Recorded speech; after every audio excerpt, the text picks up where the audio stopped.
Floods has a song called Better Days. Better Days, man. I love that song. So better days ahead, including today. Yes, absolutely. It's my birth month, so why not? Oh, yes, as we are planning the big birthday. You see, she was trying to hide it all. But why not? You know, the president has increased the number from 25 to 100. So that means that we've added 75 more people to the birthday surprise. No, even if you want to do a socially distanced party, we'll just send Momo, we'll buy data, and then we'll buy cake. And then we'll have a Zoom party. Right? It's still but June. You just have to send more. Listen, it's still June, and I live in a flood-prone area, so come and you see. No, I don't need to come. Send Momo. We'll have the party on Zoom. Welcome to Prime Morning. It's a Thursday, and today promises to be very informative, educative, and also fun as well. Welcome once again. My name is Emefa Kosiadati. Well, since we're in the month of June, it means that, well, more rains, and more rains mean what we are, of course, vulnerable to floods. Already it started, and I'm very sure that, you know, in our past episodes on the show, we've spoken about, or even you shared, you know, highlights and little issues you face with floods in your neighborhood. We still want to extend the conversation this morning, Daniel. I just had a shocking conversation with an engineer, Jay, and I think that it's something that our leaders and our viewers must know. COVID-19 and floods, and how exactly we can begin to solve the flood problem so that it can have a permanent fix. And I was so excited, MFA, when I saw your lineup for Social Watch today. Yeah, I mean, today the big question is, how have we failed Ghana floods, and in June every day we have this conversation, every day we talk about it. Have we failed at all, or we're doing something and we're not doing it well? Big question we've asked. We went deep down to Odona. I went there yesterday. That's great. Yeah, somebody described the flood as a snake. And I'm glad the mayor of Accra is joining us, in Mohammed Ni Ej Soa, and a number of experts will give us their expert analysis. We'll begin on Beyond the Headlines with just a short conversation, then we'll continue. But our main meat on Beyond the Headlines, you know, sometimes we love to go political. This morning, we are interviewing the young members of the MPP who are challenging the big boys, the MPs who have been there for 8 years, for 12 years, some for 16 years. We are asking, are they the giant slayers? Yeah. Well, very interesting. I like that. Well, on that note, it's going to be a very good show. Fine Milk is holding us down this morning as well and saying that you can order some Fine Milk to your home. We'll tell you how that is even possible. Right now, it's time for us to do our daily nugget.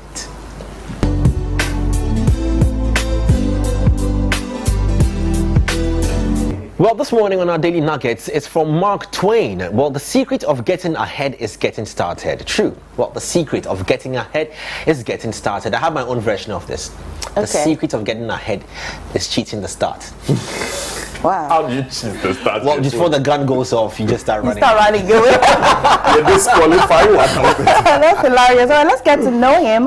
Who is he? Now Samuel Langhorne Clemens, known by his pen name Mark Twain, born November 30th, 1835, was an American writer, humorist, entrepreneur, publisher, and lecturer.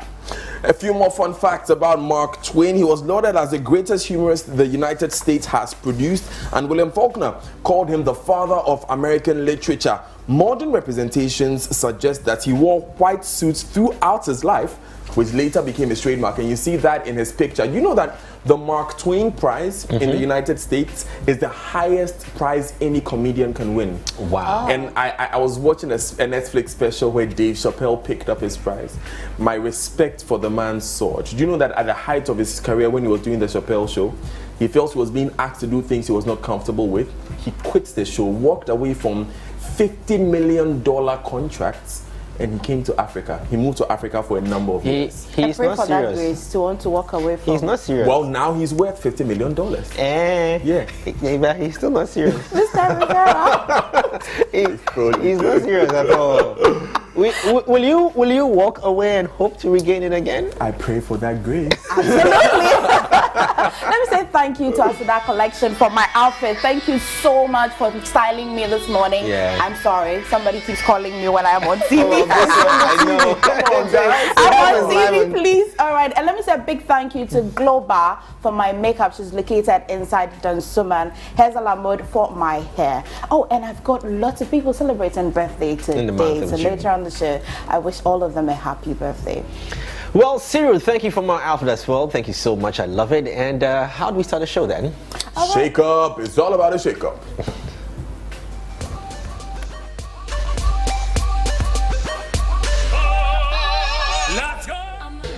Good morning, lovely viewers. We're here again, my team and I. We're here to give you the shake up. It's all about the shake up, the morning workout. So you ready? My team are ready. 1, we go 2, good, 3, side, 4, nice one, 5, 6, let's go, 7, 8, 9, 10, very good, very good. Okay, so now let's go. We go 1, let's go, change to the side, 2, we go 3, very good, 4, let's go, 5, 6, very good, 7, 8, 9, 10, very good. Give me 5 more, 1, we go 2, 3, very good, 4, 5, 6, let's go, 6. Okay, very good, very good. Now let's go. Warm up, let's go, up, 1, 2, 3, 4, 5, 6, 7, 8, 9, 10. Let's go. Give me 10 more. Go. Up. 1, 2, 3, 4, 5, 6, 7, 8, 9, 10. Now watch. Let's go. Open. We go. Let's go. Go. Keep going. Okay. Start counting. 1. Let's go. 2. We go. 3. Let's go. 4. Good. 5. Let's go. 6. 7. Let's go. 7. Go. 8. 9. 10. Let's go. Give me 10 more. Go. 10 more. 1. Let's go. 2. Let's go. 3. 4. Nice one. 5. 6. Go. 7. Let's go. 7. 8. 9. 10. Very good. 10. Now pick it up. Let's go. 1, 2, 3, 4, 5, 6, 7, 8, 9, 10. Let's go. Face the side. Let's go. Keep going. Let's go. 1, 2, 3, 4, 5, 6. Let's go. 6, 7, 8, 9, 10. Let's go. Give me 10 counts. 1, 2, 3, 4, 5, 6, 7, 8, 9, 10. Very good. Let's go. We have 2 more. Let's go. 1, 2, 3, 4, 5, 6. Let's go. 6. Go. 7, 8, 9, 10. Let's go. 1, 2, 3, 4, 5, 6, 7, 8, 9, 10. Okay, last one. Let's go. Keep going. Don't stop. That's the last one. Let's go. 1, 2, 3, 4, 5, 6, 7, 8, 9, 10. Let's go. 1, 2, 3, 4, 5. Let's go. 6, 7, 8, 9, 10. Very good. Stretch. 10 seconds rest. Let's go. 1, 2, 3. Stretch. 4, 5, 6, 7, 8, 9, 10. Hold it up. Let's go.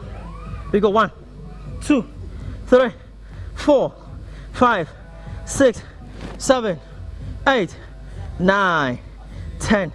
Okay, change.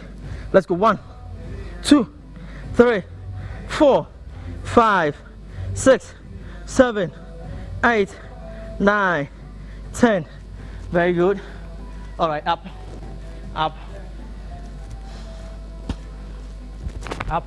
Okay, let's go. Stretch up. Yeah, let's go. Up. Very good. 1, 2, 3, 4, 5. Very good. Take it same way. Let's go. 1, 2, 3, 4, 5. Let's go.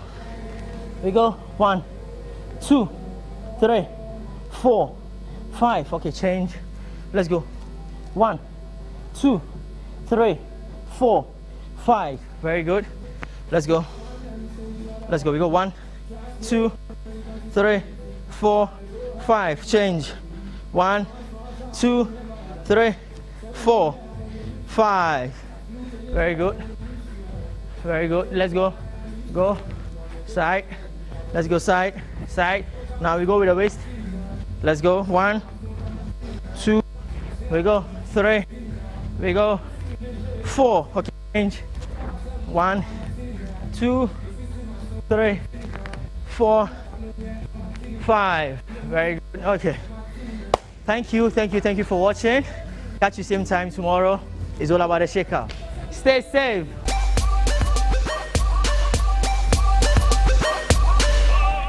It's all about the shake-up, and that's Jamal keeping us fit every single morning, Monday through till Friday. Take Jamal's segment very serious because it's very essential and very important that you keep fit. So when you wake up early morning and you tune in and you join us, you know, you can just try out these short exercises before you jump into your clothing and set off for work. And however, if you're home as well, it'll be ideal for you to do this before, you know, you get active with any other thing. Anyway, so we're going to go beyond the headlines. We're going to go into our news flash all of a sudden more, but what are we supposed to be looking at so far? No, or what's trending on our papers before we jump? Jay, there's a lot trending, but when you mentioned how important it is for us to follow the shake-up to keep healthy, I was reminded that, you know what, the combination of organic ginger and lemongrass from Guaman at Max Smart and all these other outlets, it's very great if you want to stay healthy, you want to keep in shape, you know. So just try Guaman infusions.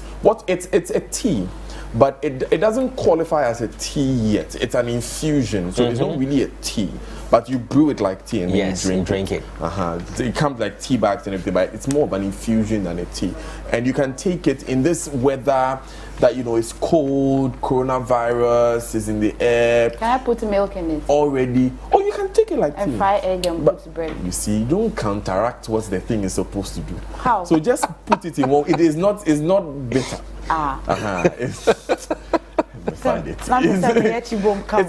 It's very mild on the tongue, so it can go on its own.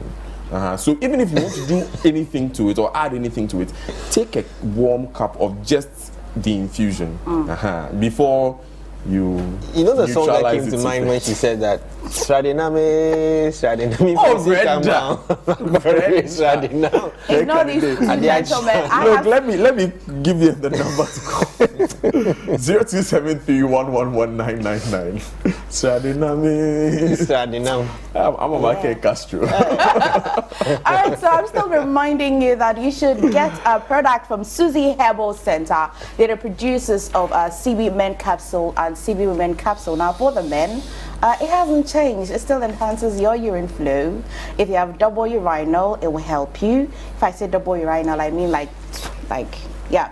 And every other urine challenges. If you're wearing a catheter, everything that you're struggling with in terms of urine, we recommend CB Men Capsule for you. Now for the women as well, menstrual pain during the end of the month, discharge, itches, all uncomfortability during your period, we recommend CB Women Capsule for you. And also the one that both men and women can use, the CB soap, is for manicure and pedicure. Now you can contact them on 0247 111 671, 0247 111 671.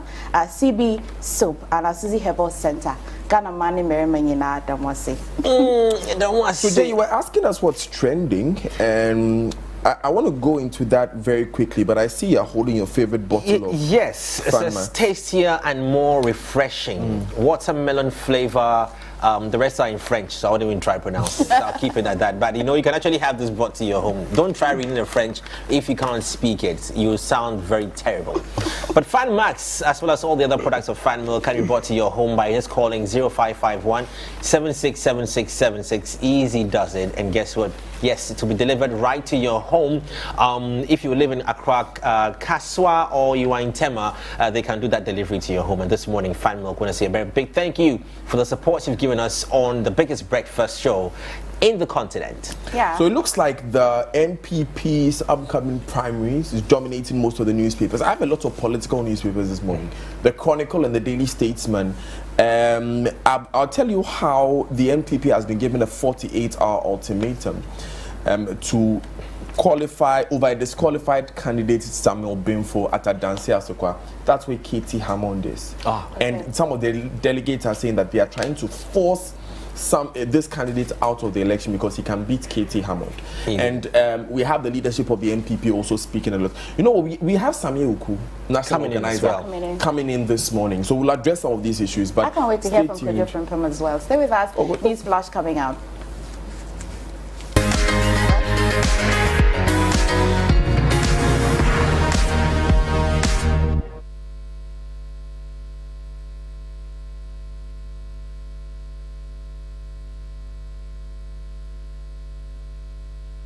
Welcome back. Now, yesterday, Max for All was launched. Later on the show, we'll give you details on how you can also join in that campaign. Now, in front of the Daily Graphic, we're committed to peace, but won't accept flawed elections. And this is by the former President John Mahama. Now, former President John Dramani Mahama has reiterated the National Democratic Congress is committed to peace before, during, and after the 2020 elections, and said that NDC would do its part to ensure that the country remains peaceful. However, they would not accept results if they feel that it's been compromised or it's been flawed. Now, 24 health workers test positive to COVID-19 in Fantiman, and details of this is on page 16 as well. Now, tertiary institutions get ready to reopen, and disinfection exercise also begin. Now, that is the big ones in front of the Daily Graphic.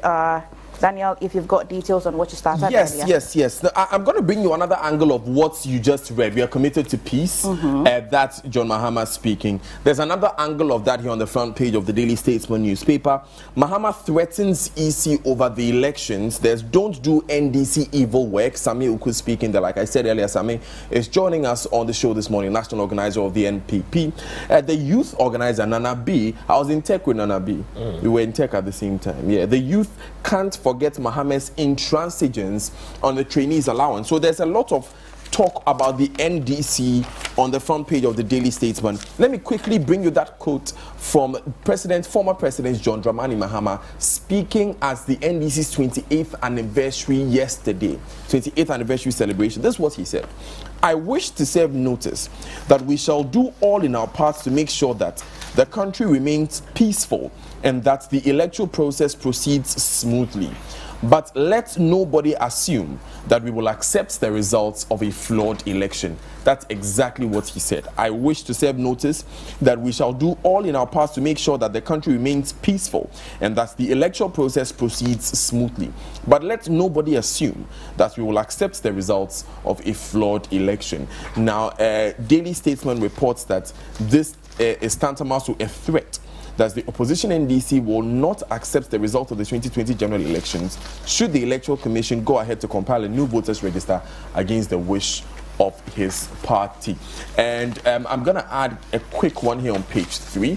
Nana B says the youth can't forget Mohammed's intransigence on the trainees allowance. Now, former President John Dramani Mahama J has stated that they will maintain the nursing and teacher trainee allowances should they be elected into power in December.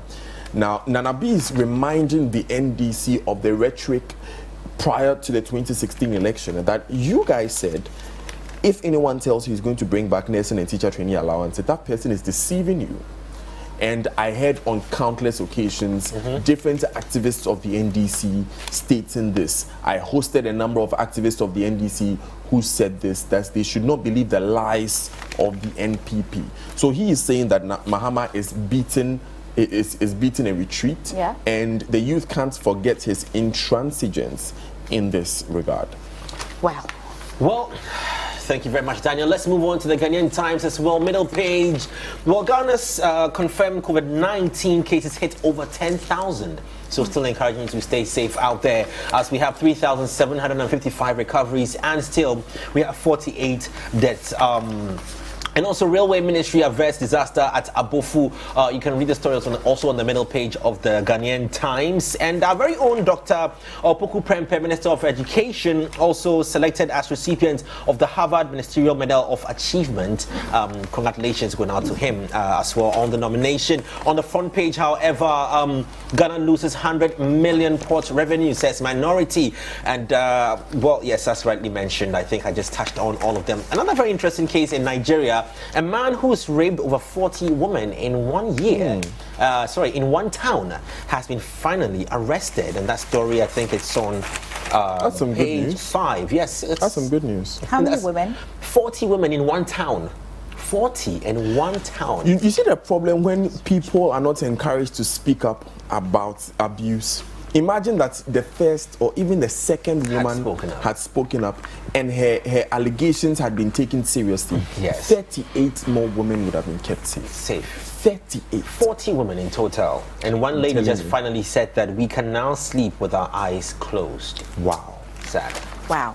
Wow. Wow. Let me take you to the Business Finder. Did you say the Minority said that we've lost 100 million Ghana cedis in port revenue? Now, this is because of this ICOMS brouhaha. It's on the front page of the Business Finder. It says here, ICOMS records 1,452 transactions at the border. When I hold the papers like this, I feel like I'm giving a weather forecast. So, in the lower left corner, we have that story. We also have ADB disbursing 23.2 million Ghana cedis up there to 6 poultry value chain players in the Bono region. You know why I love this one?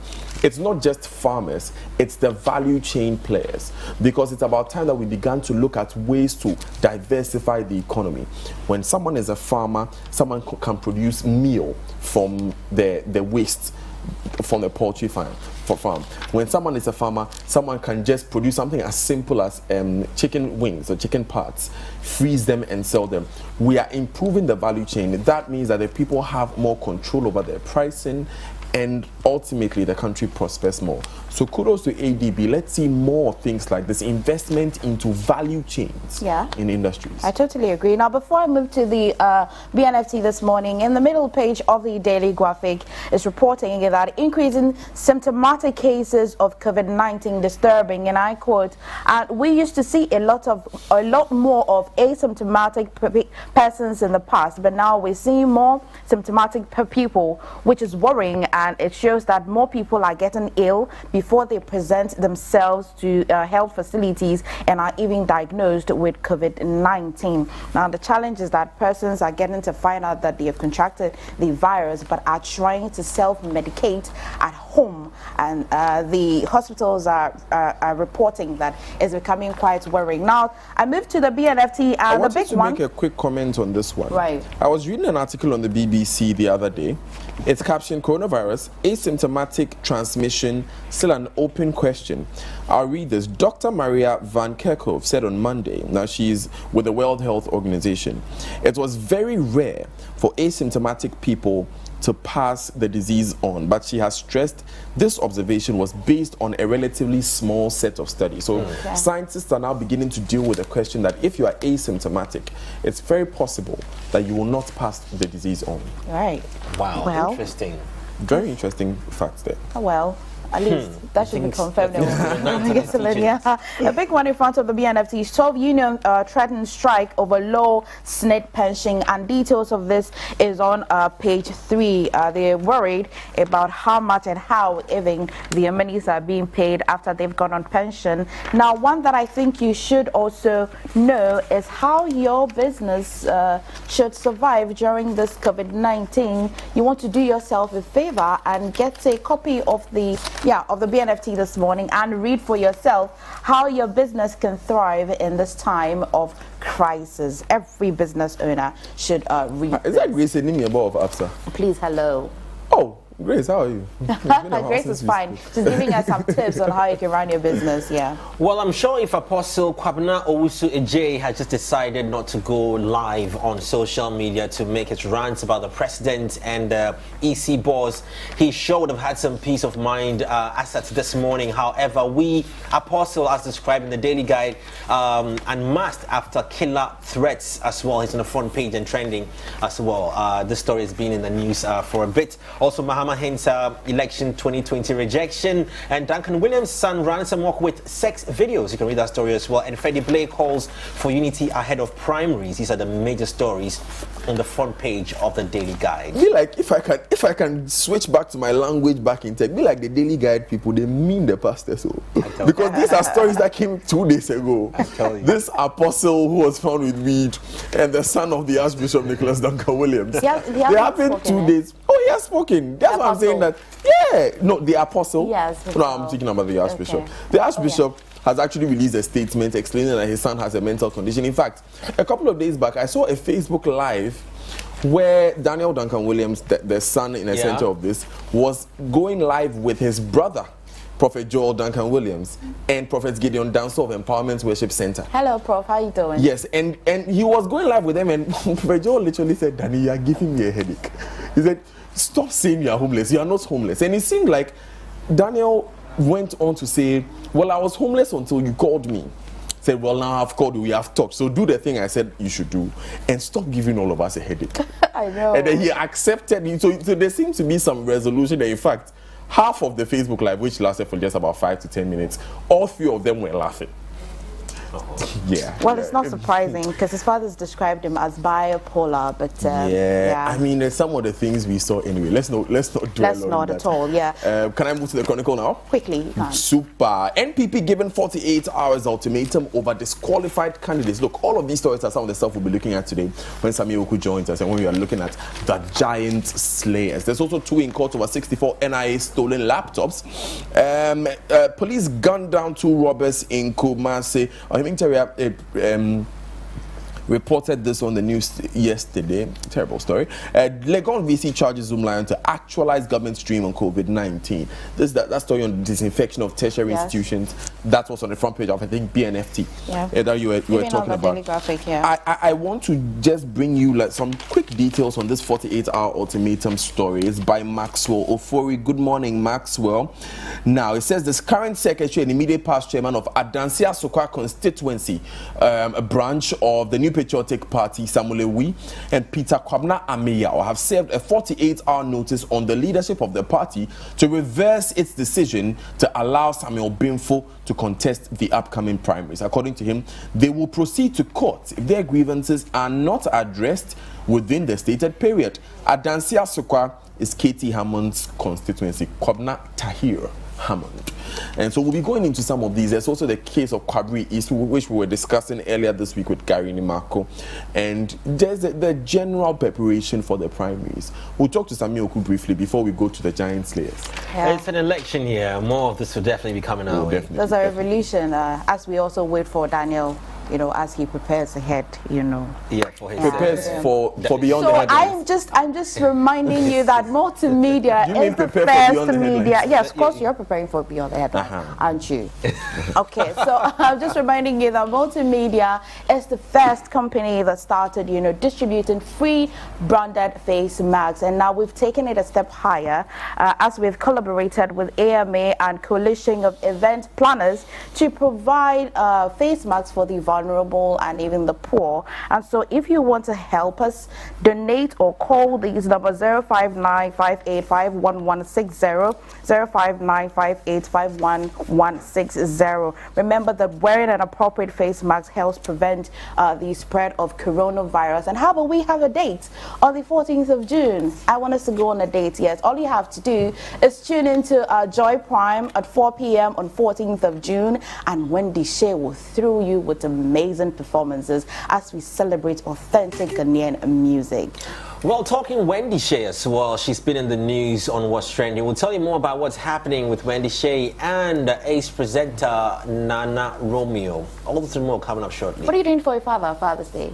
My dad, I can't begin to imagine. I haven't chosen because the man has done so much for me. Okay. You know, up till now, I can text him when I'm sleeping late. What is my dad doing for me? No, see, because up till now, I can text him when I'm going to bed late, and I'll tell him to wake me up in the morning. And he still gives me a call like, Uncle Asura. Yeah. That's nice. Yeah, he's a very, very important man for my life. Then he's an indirect frontliner. Oh, hey, he's more than a frontliner. Nicholas Nyameke. In fact, let me give you a shout out. Nicholas Nyameke Inkpinya Kadazi. You're a big man. You're a senior man. Daddy, I salute you and honor you this morning. Ask my father, if I mention his name right now, he'll call me right now. But hello, good morning, Daddy. Tobi Titu Abafiaga of the Bako traditional area. Hey, just man, we're not supposed to be playing with you. You see, the people who wanted to go on a date with them. Have you heard who her father's name? Very careful. Don't go on a date with me, however. Let's go for a break. When we come back, beyond the headlines was trending, sports and more on Prime Morning.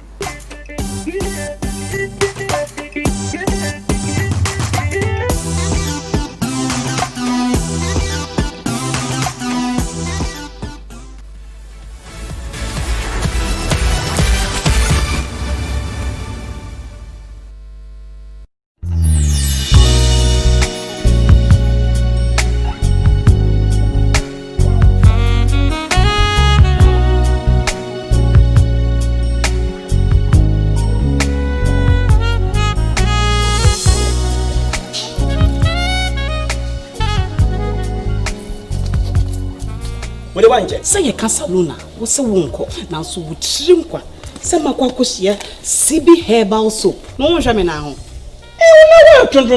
190 apai and nase ayede nsua for CB herbal soap so 190 any 19 room Germany ni 10 minutes and sana wo de ebo anase kan ketwa arevre efini nyina kama hye nso se yemfa nsra ye nan ho ene ye honam CB herbal soap eyi a 90 ma pro efi ene enkaboni Migo okay yo CB herbal soap no eje tumankasa from na ho Suziana Ghana man memma damase FDA ahwehwe saa ejedi enkrato yi mu agye atomu se eye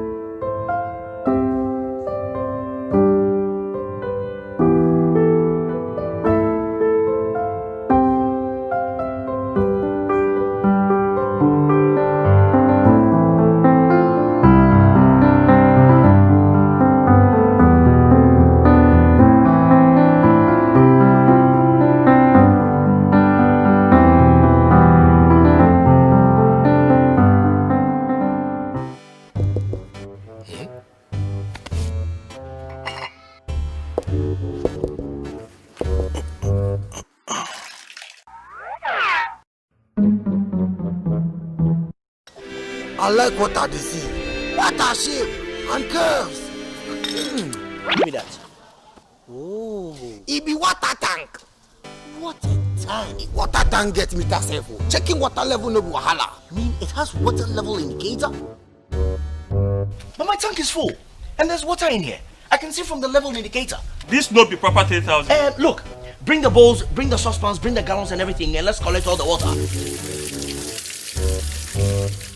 This tank, when they say 3,000, it's 3,000. And you can see the water level indicator. You wouldn't need this thing again. Beautiful, durable, with water level indicator and accurate volume of water. Available in several sizes. Water tank! What a tank! By Duraplast. This is what too much data from Vodafone is like. What? You say Jai, it became butu. You know what? There are plenty extravagant pre-wedding photo shoots on social media. They had all this lovey-dovey hashtag. I'm his fufu, she's my light soup. You see now? Me see, your photos were everywhere. WhatsApp, hey. Instagram, way. Facebook, hey. This is my battery. After all this, the guy didn't even show up for his own wedding. You better sit down for what I'm about to tell you. It is shocking. The man is Oh! Too Much Data is now double the data at the same price with Too Much Data for the day and Too Much bonus from midnight till 4 a.m. Get 3GB data for 10 cedis, 8GB data for 20 cedis, and 20GB data for 50 cedis so you can stay home and stay connected. The only thing you need to worry about is keeping your battery up.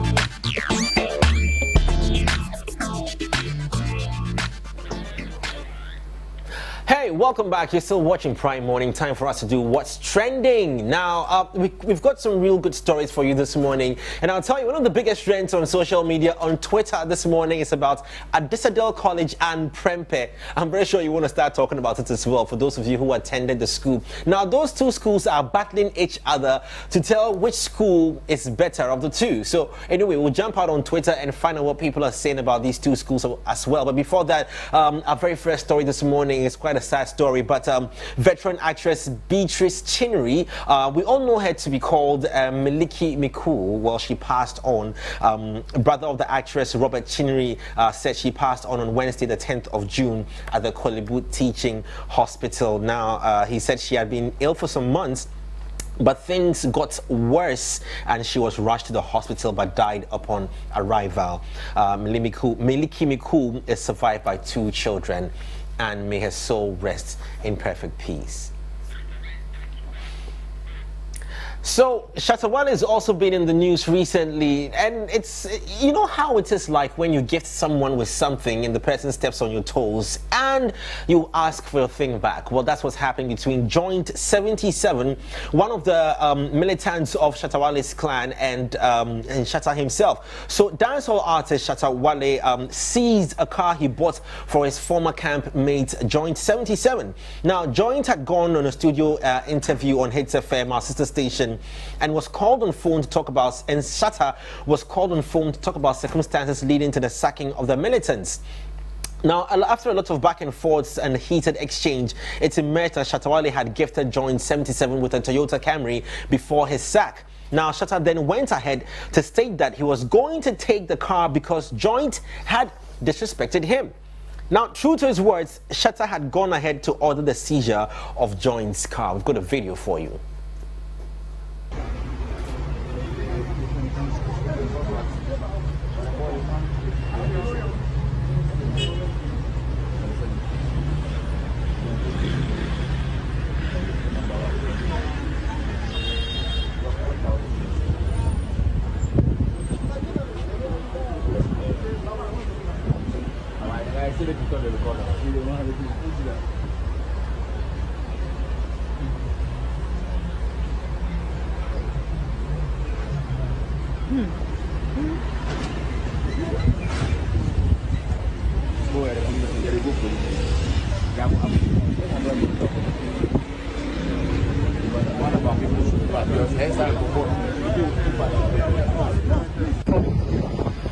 So that's what happened. Now, let's move on to our next story. There's a popular saying, and I'm going to try and put it into my own words. They said when you bend to look at someone's, backside, you should also remember that your backside has been exposed. So, now, this is something that happened with Nana Romeo. Do you recall some time back that Kitty had this altercation with Nana Romeo, where Kitty had to actually apologize on the interview and walked off because he was late for the interview. Now, remember Nana Romeo actually asked that the interview not be continued because Kitty was late. Now, it sparked social media conversations. People really came hard hitting at Kitty for him being late twice to Nana Romeo's show, which clearly did show disrespect to the presenter. However, it didn't sit well for Wendy Shea when Nana Romeo had an interview with her. Now, before I keep talking, let's hear what happened at the interview. My dear, I don't know why you are making this matter so complicated. But you know I don't give out loans. And I will be a catch yourself my money loan. I don't give out loans. At the end of the day, you know what I want. I'm a man and you are a woman. And I have proposed to you, say, just come. It's not like say, I want to just make love to you once and you go away. No. But when you say we are say heading, oh, Bema be a person boa. I mean, I like you. Come home, you don't want to come.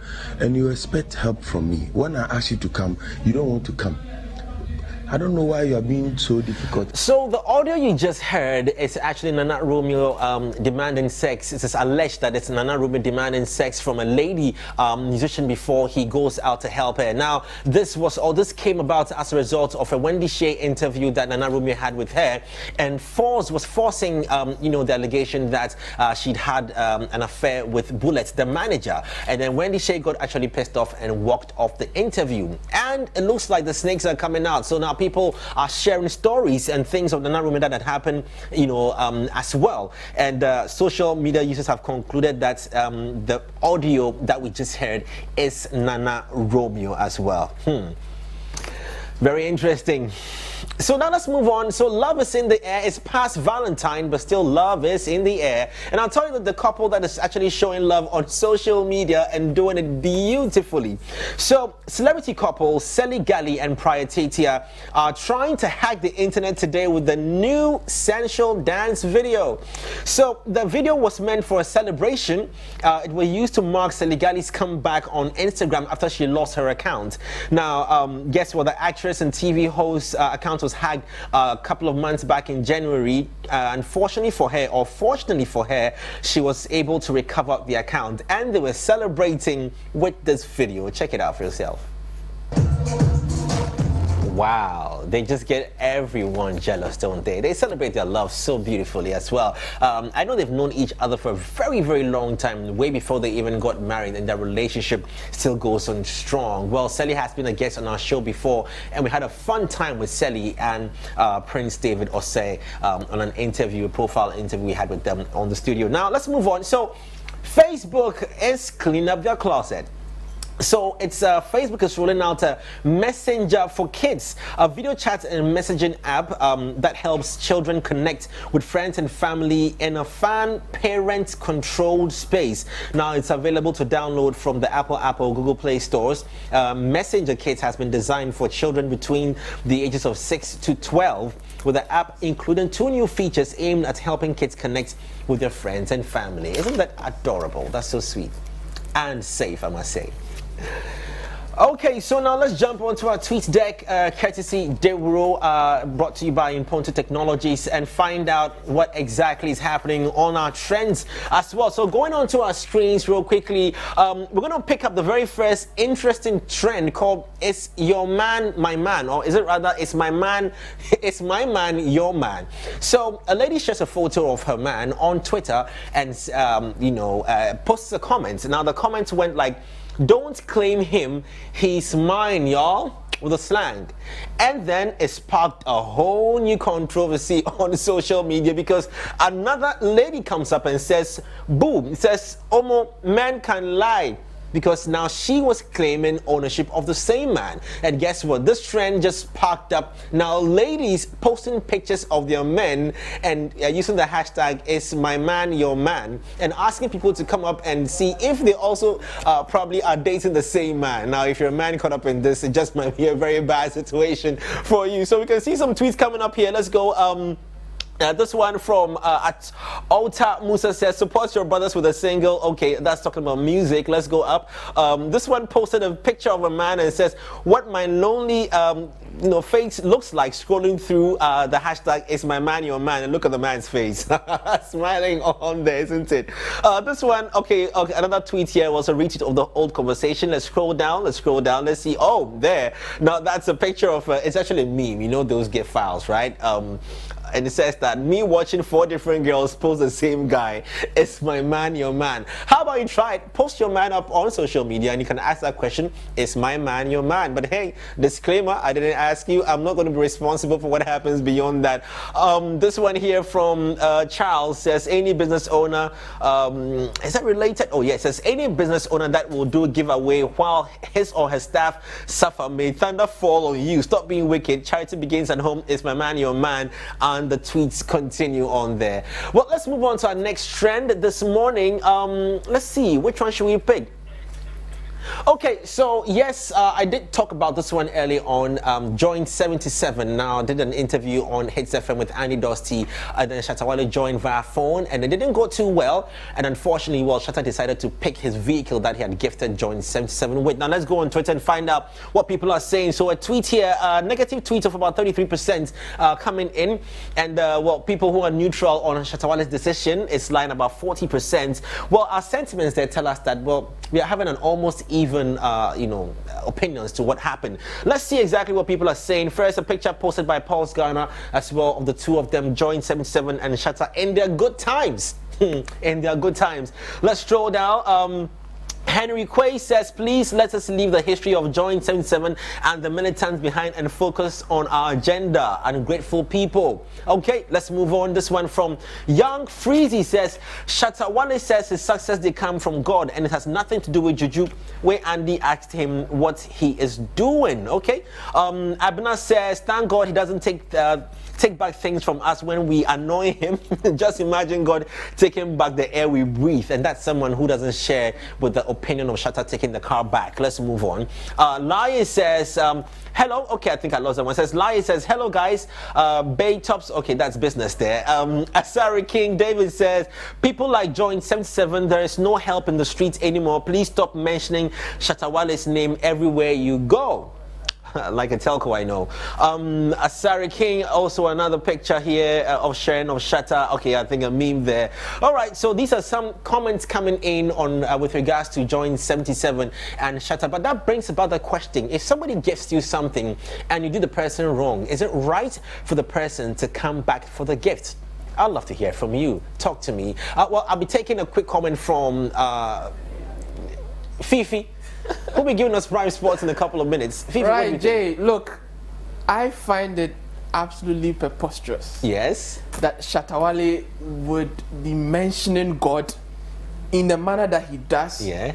But nothing he does seems to be in line with this God that he professes. Well, that comment will definitely fall on a negative comment on our, on our Dale Road tweet deck as well. So go check out Fifi's comments. I will come in there later on. Let's move on to our next trend. So at Dissidel College, there are students who went there or persons who went to Disco. This would be a great time to hail your school because, well, you are going head to head with Prempeh. Which of these two schools is better of the two? Well, that's a question that you're all asking yourself. Maybe I'll get a third opinion in there. What do you think?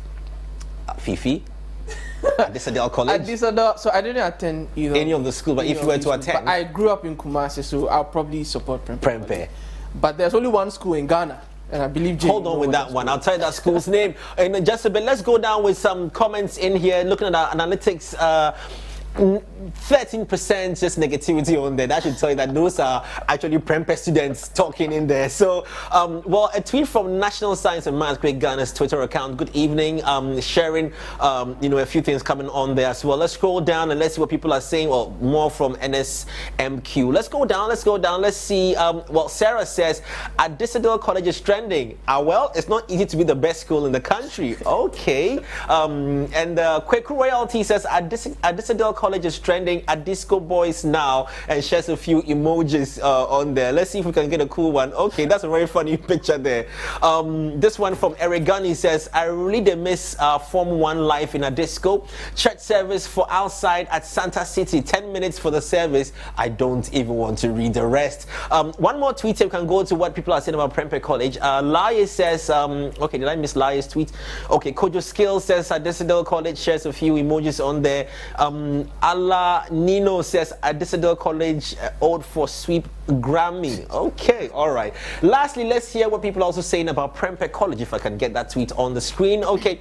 So as well, Sponge the God, I see. Okay, let's start from Watcher Prempeh. Says, hi balloons, happy birthday to your favorite Geo. Glad. Okay, all right, that's a different one. Let's go down. Opokuwari boys, then Prempeh boys, we always go fight, but last, we all know say both schools be more of a girls' school. Ooh, that's shade on there. Well, Kenny says Pokuwari boys, the Prempe boys will always fight. Okay, same things is coming on there. And lastly, this one says Education Minister Dr. Matthew Opoku Prempe has called for a collective approach by institutions. Okay, that's also education as well. So you can go check out these tweets for yourself. I want to say a very big thank you to Imponte Technology holding us down with Dero, our system that manages our social media. Thank you very much. And that's a wrap this morning on What's Trending. My name is Jay Foley. Going back to Fifi to tell us the best school that he thinks, which is not the truth though. All right, Jay, let's just do this. Yes.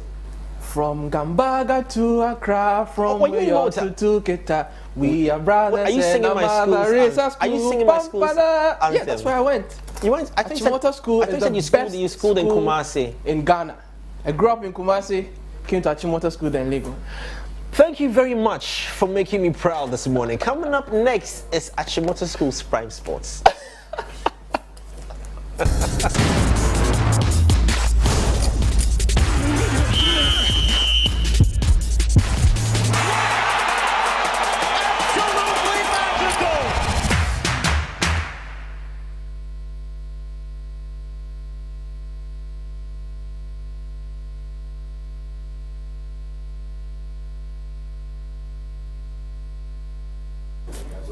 We're live now. It's time for Prime Sport right here on Prime Money. Thank you very much for joining me. My name is Fifi Anaman from Achimota School.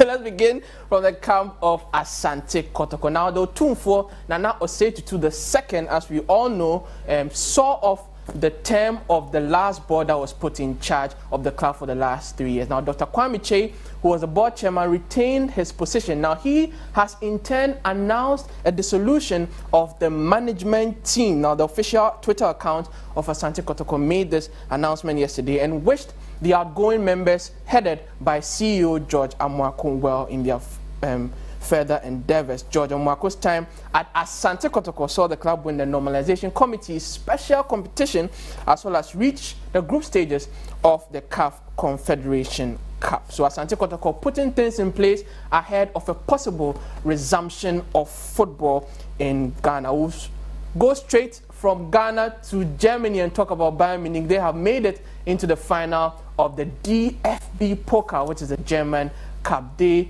achieved this after beating Eintracht Frankfurt by 2-1. Let's have a look at some highlights.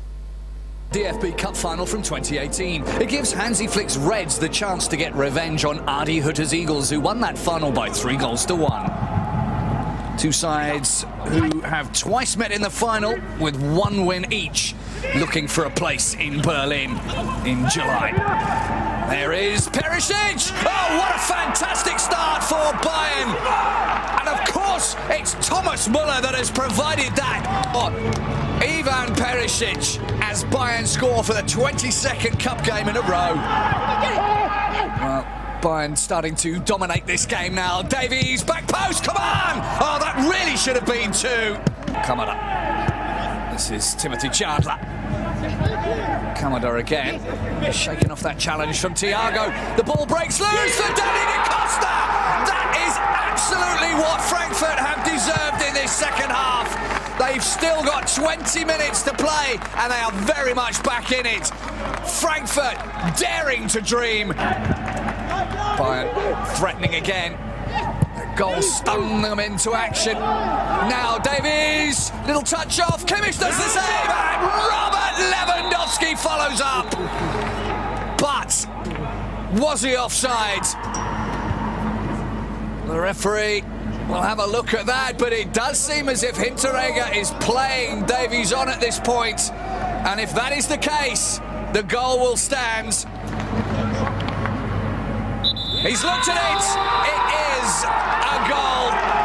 A 46th goal in all competitions, a personal best for Robert Lewandowski, and that puts him as joint top scorer. Right, so that was Bayern Munich defeating Eintracht Frankfurt in Wednesday's German Cup semi-final. So they'll be playing Bayer Leverkusen in the final in Berlin on July the 4th. Now, Bayer Leverkusen beat FC Saarbrücken by 3-0 on Tuesday. Now let's talk about Arsenal, who have joined the Black Lives Movement by wearing BLM t-shirts and also taking the knee ahead of their friendly against Brentford on Wednesday night. Athletes across the world, including Premier League footballers Raheem Sterling and Tyrone Mings, joined in support of protests that triggered the death of unnamed black man George Floyd in U.S. police custody last month. Photographs shared by Arsenal on social media show the squad warming up in t-shirts which carried a variety of messages in support of the Black Lives Movement activism. Right, so several Bundesliga clubs and players have also shown their support to the protests by going down on one knee ahead of league fixtures in the recent days. So that's what is happening with Arsenal and Black Lives Movement. Now, still staying on the Premier League, there was one positive result for coronavirus from 1,213 tests in the latest round of Premier League's testing. Now, the 7th round of the twice weekly screening of players and club staff took place on the 8th and 9th of June. Now, there have now been 14 positive results from 7,487 tests in total. Now, the Premier League, which was suspended on the 13th of March, is set to resume behind closed doors on the 17th of June when Aston Villa host Sheffield United, as well as Man City welcoming Arsenal at the Etihad Stadium. Now, staying on Man City, now the Court of Arbitration for Sport is expected to announce its decision on Manchester City's appeal against their 2-year ban by UEFA in the first half of July. Now, CAS lawyers will enter deliberations following a 3-day appeal hearing which concluded on Wednesday, actually started on Monday. Now, the hearing was conducted via video conferencing, which is the new way of doing things, of course, given all the restrictions that coronavirus have imposed on the industry of football. Now, both parties expressed their satisfaction with respect to the conduct of the procedure. This is a CAS statement that was released recently. Let's talk about the British heavyweight champions Anthony Joshua and Tyson Fury, who have agreed to a 2-fight deal. This is according to their promoter Eddie Hearn. Talks over a historic bout for the undisputed title began in early May. Now, Anthony Joshua, who is currently 30 years of age, holds the WBA, IBF and WBO belts, while the 31-year-old Fury holds the WBC belt. Have a look at this. Moving forward, the big fight that everybody's talking about, which is Anthony Joshua against Tyson Fury, that we're making great progress. There's still a lot to overcome. You know, we're looking at obviously venues as well, dates for that fight. We have the Dillian Whyte mandatory, which is due before that fight as well. But it's fair to say that both guys are in agreement now regarding the financial terms for that fight. You know, we've been talking to MTK and getting over that line.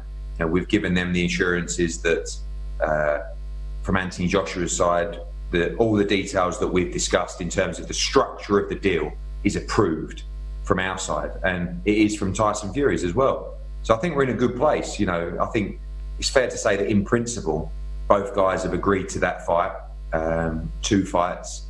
But of course, a lot to overcome in the meantime, you know, with the Dillian Whyte mandatories, a couple of minor details on the broadcasting situation as well, but we're moving in the right direction. And I'm very confident now that both guys, like I say, they've almost given their blessing for that fight to go ahead. The good news is talks are progressing well between Tyson Fury and Anthony Joshua, and there is space for things to get knitted out before then, maybe other fights or mandatories, etc., etc.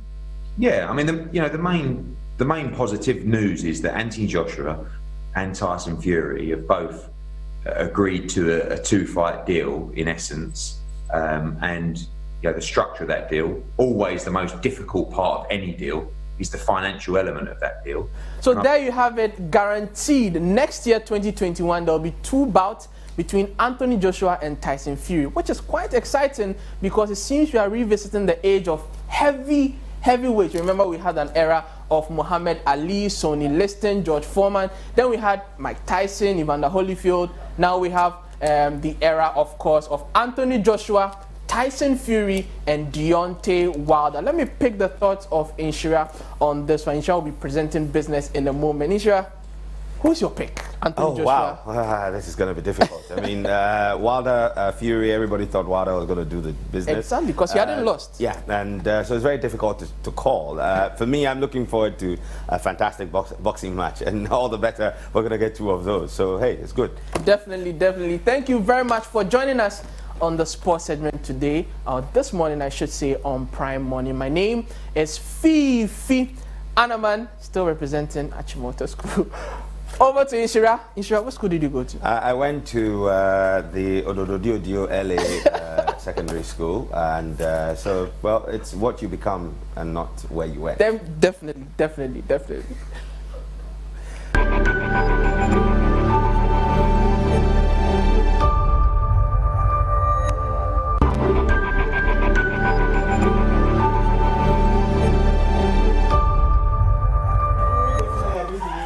You're welcome back, and it's time to talk business. As you know, COVID-19 is still disturbing everything from economics to the food we eat. As a matter of fact, the government statistician has indicated that the year-on-year inflation for May 2020 stood at 11.3%, and this is an increase of 0.7% month-on-month.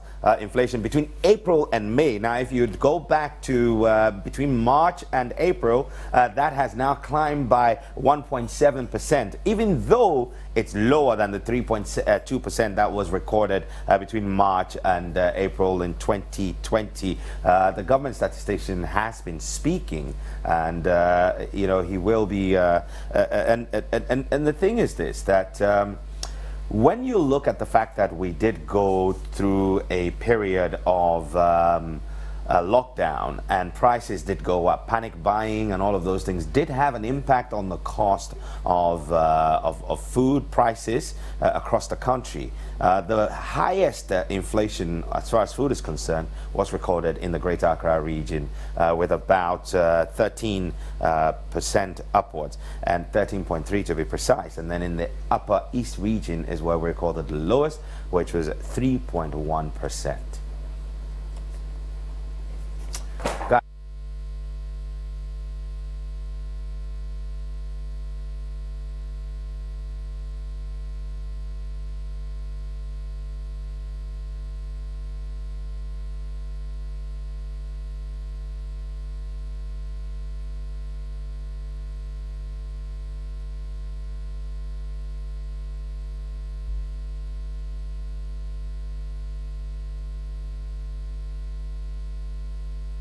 In terms of contribution to year-on-year inflation, we see food as the major contributor, and food is contributing about 56 percentage points. Again, he added that this has also been triggered by the increase in food prices before and during the partial lockdown period. Locally produced items continue to dominate imported items by about 3 times, where locally produced items has an inflationary rate of 14.1% relative to imported items contributing 4.8%.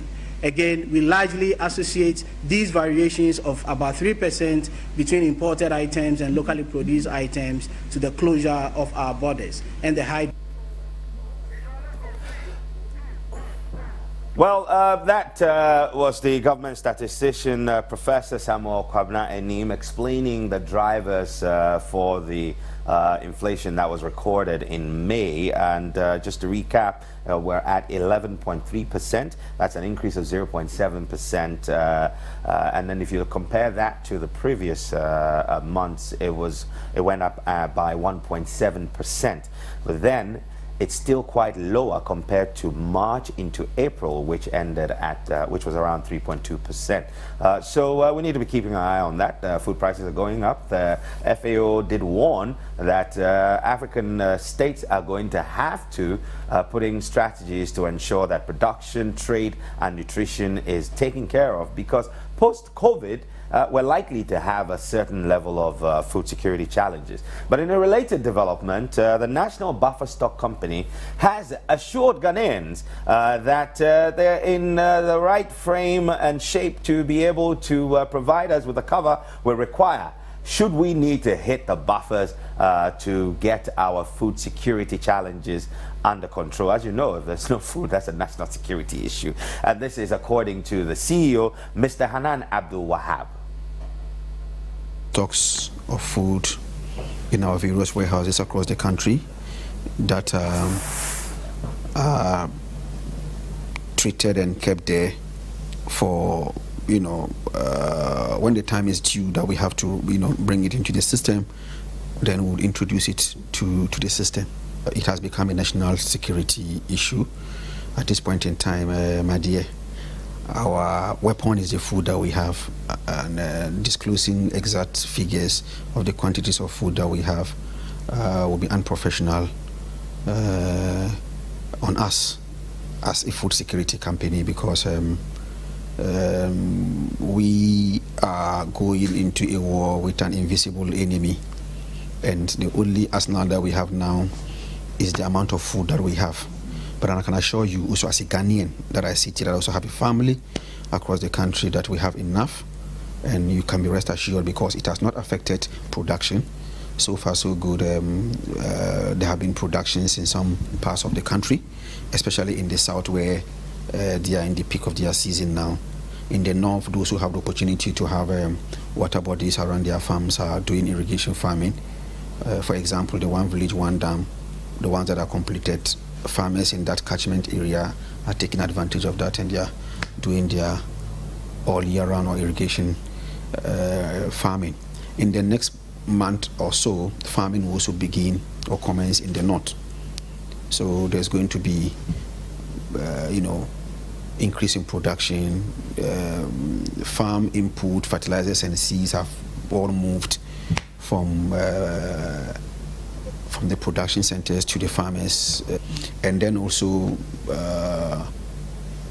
plans are also far advanced in the coming days for us to do a formal handing over of the warehouses that are ready. The special initiative have awarded 50 number warehouses of 1,000 metric tons capacity. So out of that, 32 number is ready, and the Ministry for Food and Agriculture have also awarded 30 of 1,000 metric tons capacity, and out of that 14 number is also ready. So we are going to have 14 plus 32. Well, if you remember the story of how Joseph helped the Pharaoh of Egypt save money and food during the drought, that's what the buffer stock company does. It is a strategic holder of food stock, so that in the event that we run out of food, they give us some, they release food into the system. Now, MFA here is the symbol of the food and the goodness that food represents. Now, there you go. Now, that is what the buffer stock company does, to ensure that we don't fall flat on our behinds and create chaos when there's no food. And that's been business. Coming up is Beyond the Headlines with Daniel Dadson. Thank you, Jesus.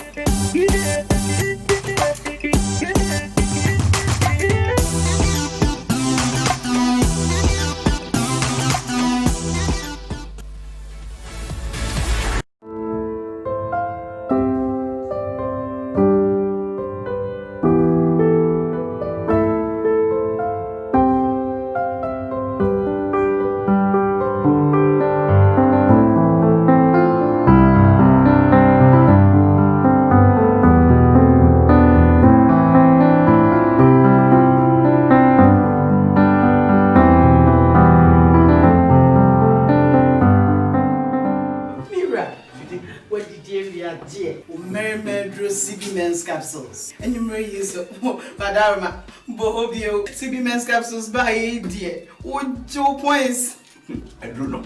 You're very good. Said I'm a dan, I'm a swam and go in 10 Camusolina. He said, we need you some Arabia house to be ready. Said to say, my yes, you dear CB women's capsules. A year if it's a woman in home free and so. Hey! CB women's capsules with the Ajo. Also, CB men's capsules, Ajo. Susiana. Ghana man, Merman Damase. Our pharmacy, chemical, ni herbal shops ni name. Et to form Fresh Susie Herbal Center 0247 111671 and 0246 578750. CB men and women capsules. This advertisement has been vetted and approved by the FDA.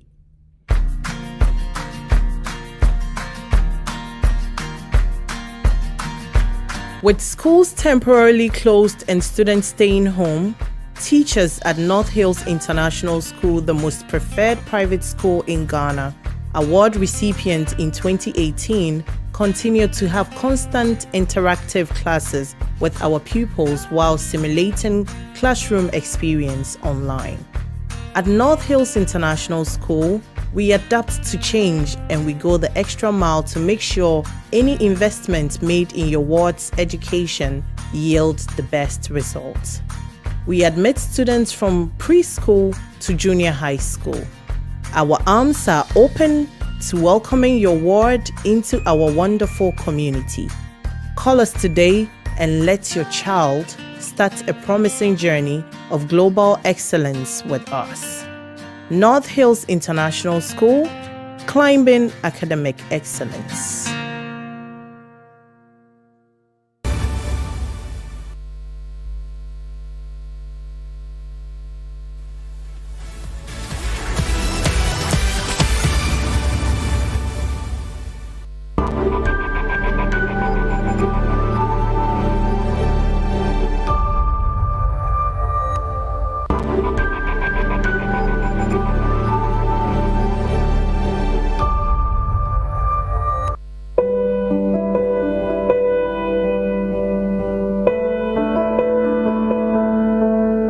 Emergency doctors, you never know who is walking through those doors, but you tend to everybody without fear. The staff of the Gucci, Kolebu, KCCR, and all other testing centers. Where would we be without you? We know some of you have been badly affected by this virus, yet you defy the fear of the unknown to fight against this virus on our behalf. You have been awesome in these trying times. You put your lives on the line every day. We feel safe because we know you are there. We really do appreciate you all. And what we can say at this moment is thank you. Thank you. Thank you. Thank you. Thank you. Akbenani. That's all we can say.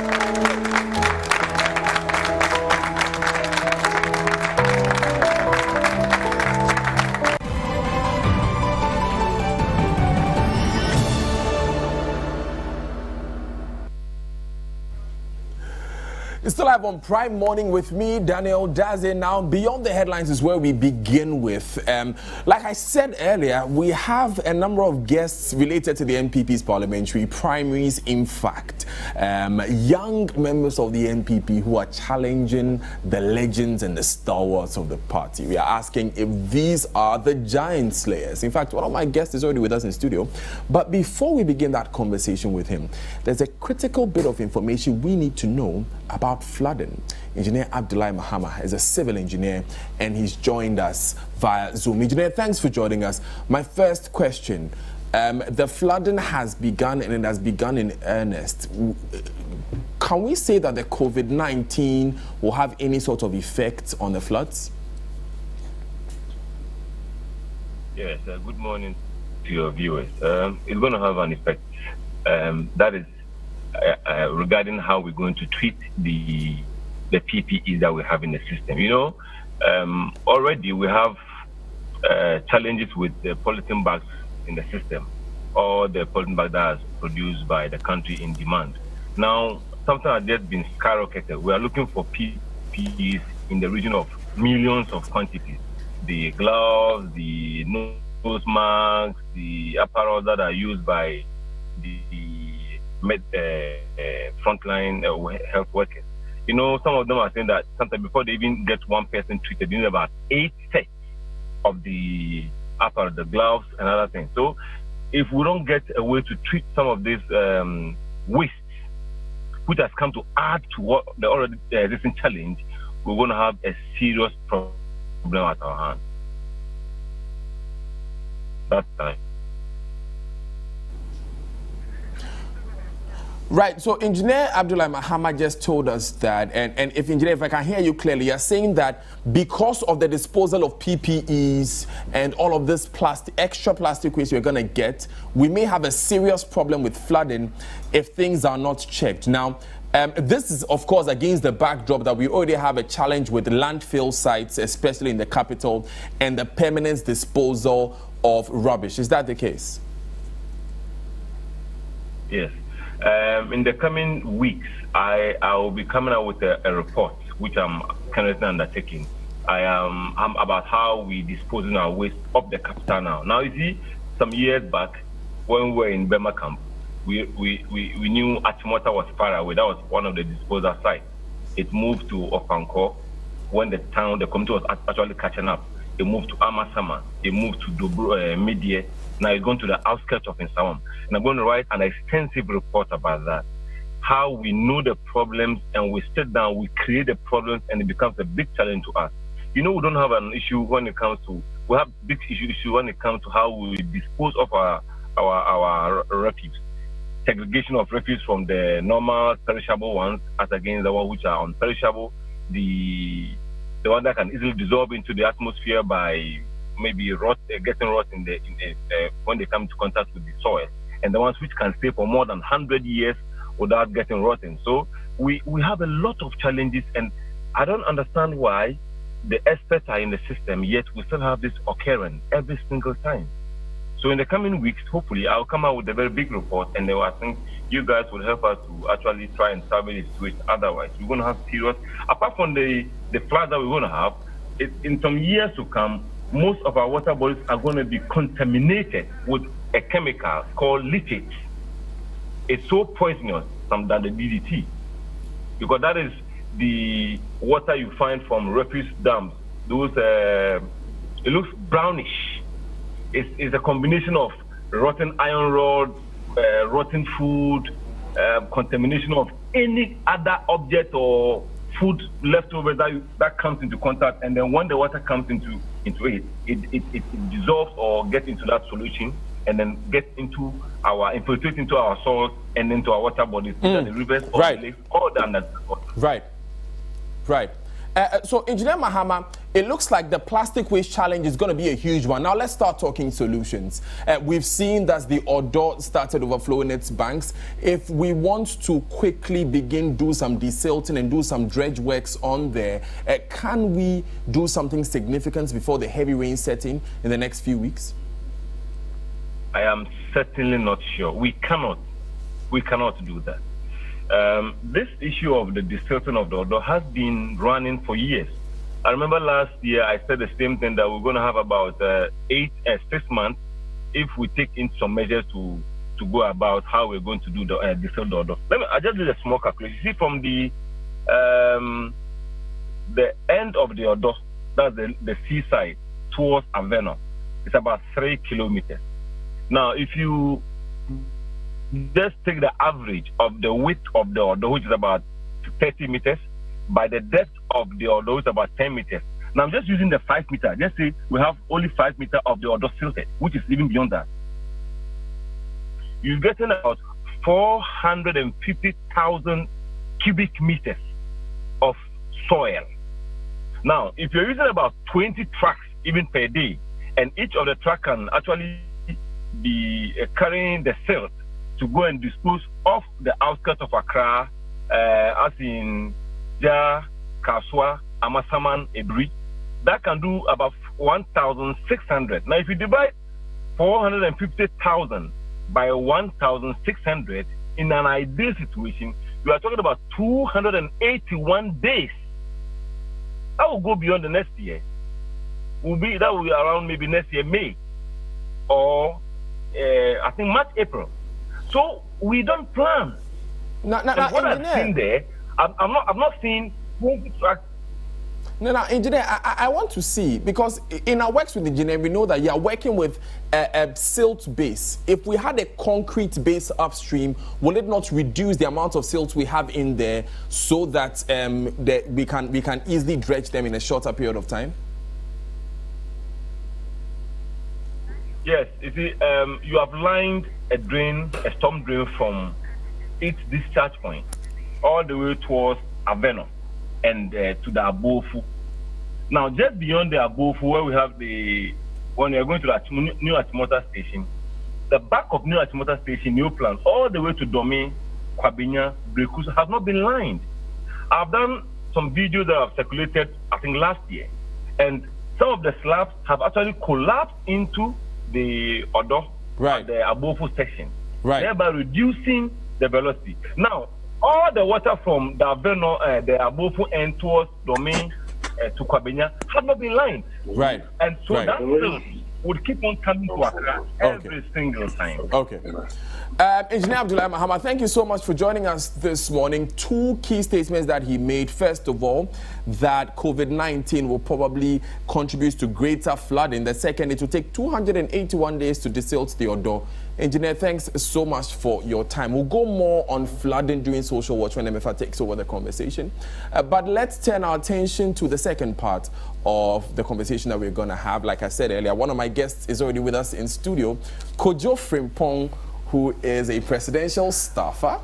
He's also running at Winchi in the primaries. So always looking dapper in his bow tie. Kojo, good morning. Yeah, the influence of putting him in a bow tie today. Because I know I was coming on this big show. Viewed everywhere in the world. And you always wear a jacket. So I had to put on a jacket. Because when I'm doing my regular stuff in Winchi, there's no jacket. Okay, you know what? I'll interrogate that in a few minutes, but we've been joined by Azuma, the organizer of the NPP. Yes, Samir Usu, and the national organizer of the NPP, Samir Uku. We just want to get a snapshot of what's happening nationally. Mr. Uku, thanks for joining us. How are preparations for the primaries on June 20?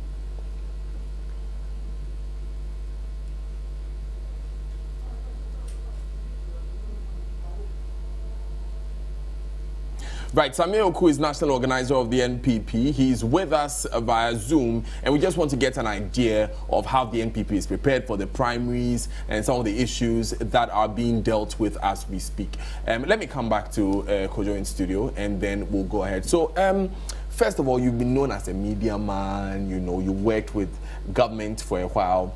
Now you're going to, you want to go to Parliament. In a snapshot, in a minute, what's influenced that decision?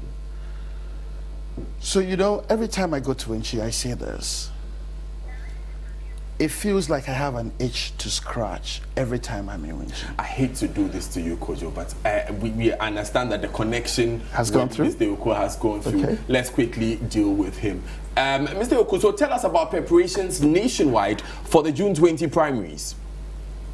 Good morning, and good morning to your cherished viewers. Right. So how are we preparing for the primaries, Mr. Oko? Good morning.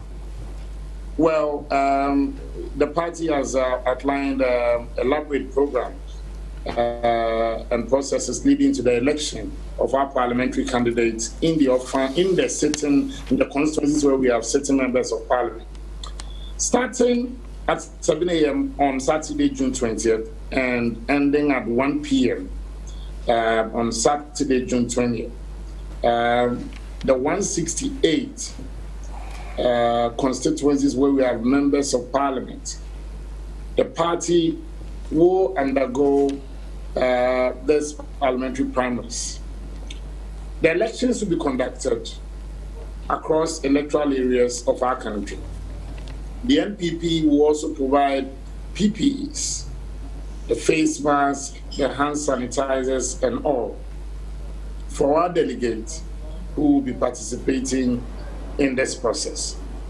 So far, we are in the process of completing our printing of ballot papers and also deploying these hand sanitizers and face masks across the country. For us, as well as national officers, as I speak to you, I'm joining you from the northern part of our country. Myself and the third national vice chairperson and the deputy UT of the 5 northern regions, training our party executives on the upcoming voter registration exercise and how to conduct themselves in the impending parliamentary primaries. Right. The general secretary and vice chairperson, the national women organizer, and the national national coordinator, as I speak to you, are also in the Ashanti, I have Bono East, Bono region, and the Western North regions of our country. The campaign manager, Mr. Peter McMahon, the first vice chairperson, Madam Rita Talata Sobaire. They are also, as I speak to you, in the Western, Central, and Greater Accra regions, and the deputy campaign manager, Dr. Lord Oblite Kome, also taking the party executives through these processes as well, and also educating them on what we should look out for as far as the voter registration exercise is concerned and how to conduct themselves at registration centers. Right. So it looks like a lot is being done, Mr. Well, and last but not the least, right. You also have the youth leader, Henry Nanabuache, and the deputy national organizer and the deputy general secretary, also in the OT, Volta, and Eastern regions. Right. So all national officers are out of Accra. Great, which is why we are so grateful that you joined us from the northern part of the country via Zoom this morning. Let's talk about some of the issues that may have come up. There are still a few questions. We know that, for instance, in Kwabri, is the youth who laid cases have begun to apologize, but in Adansia Sokwa, Katie Hammond's constituency, your party has been given a 48-hour ultimatum to reverse the decision and allow Samuel Benfo to contest in the upcoming primaries. This is an example of where some delegates say their candidates are being forced out of the election. First of all, what do you have to say to the Adansia Sokwa young people? Well, unless something has changed. But our last press conference, before I left Accra, the press conference that was led by the General Secretary and myself, and that of the Director of Elections. My understanding from what we read and the list we put out had Mr. Samuel Benfo and the Honorable Coordinator Hero Hammond, Katie Hammond, all being cleared to contest in the Adansia Sokwa constituency. So if you are saying that we've been given 48 hours for him to contest, as I said, the last time I left Accra, unless something has changed, to my surprise.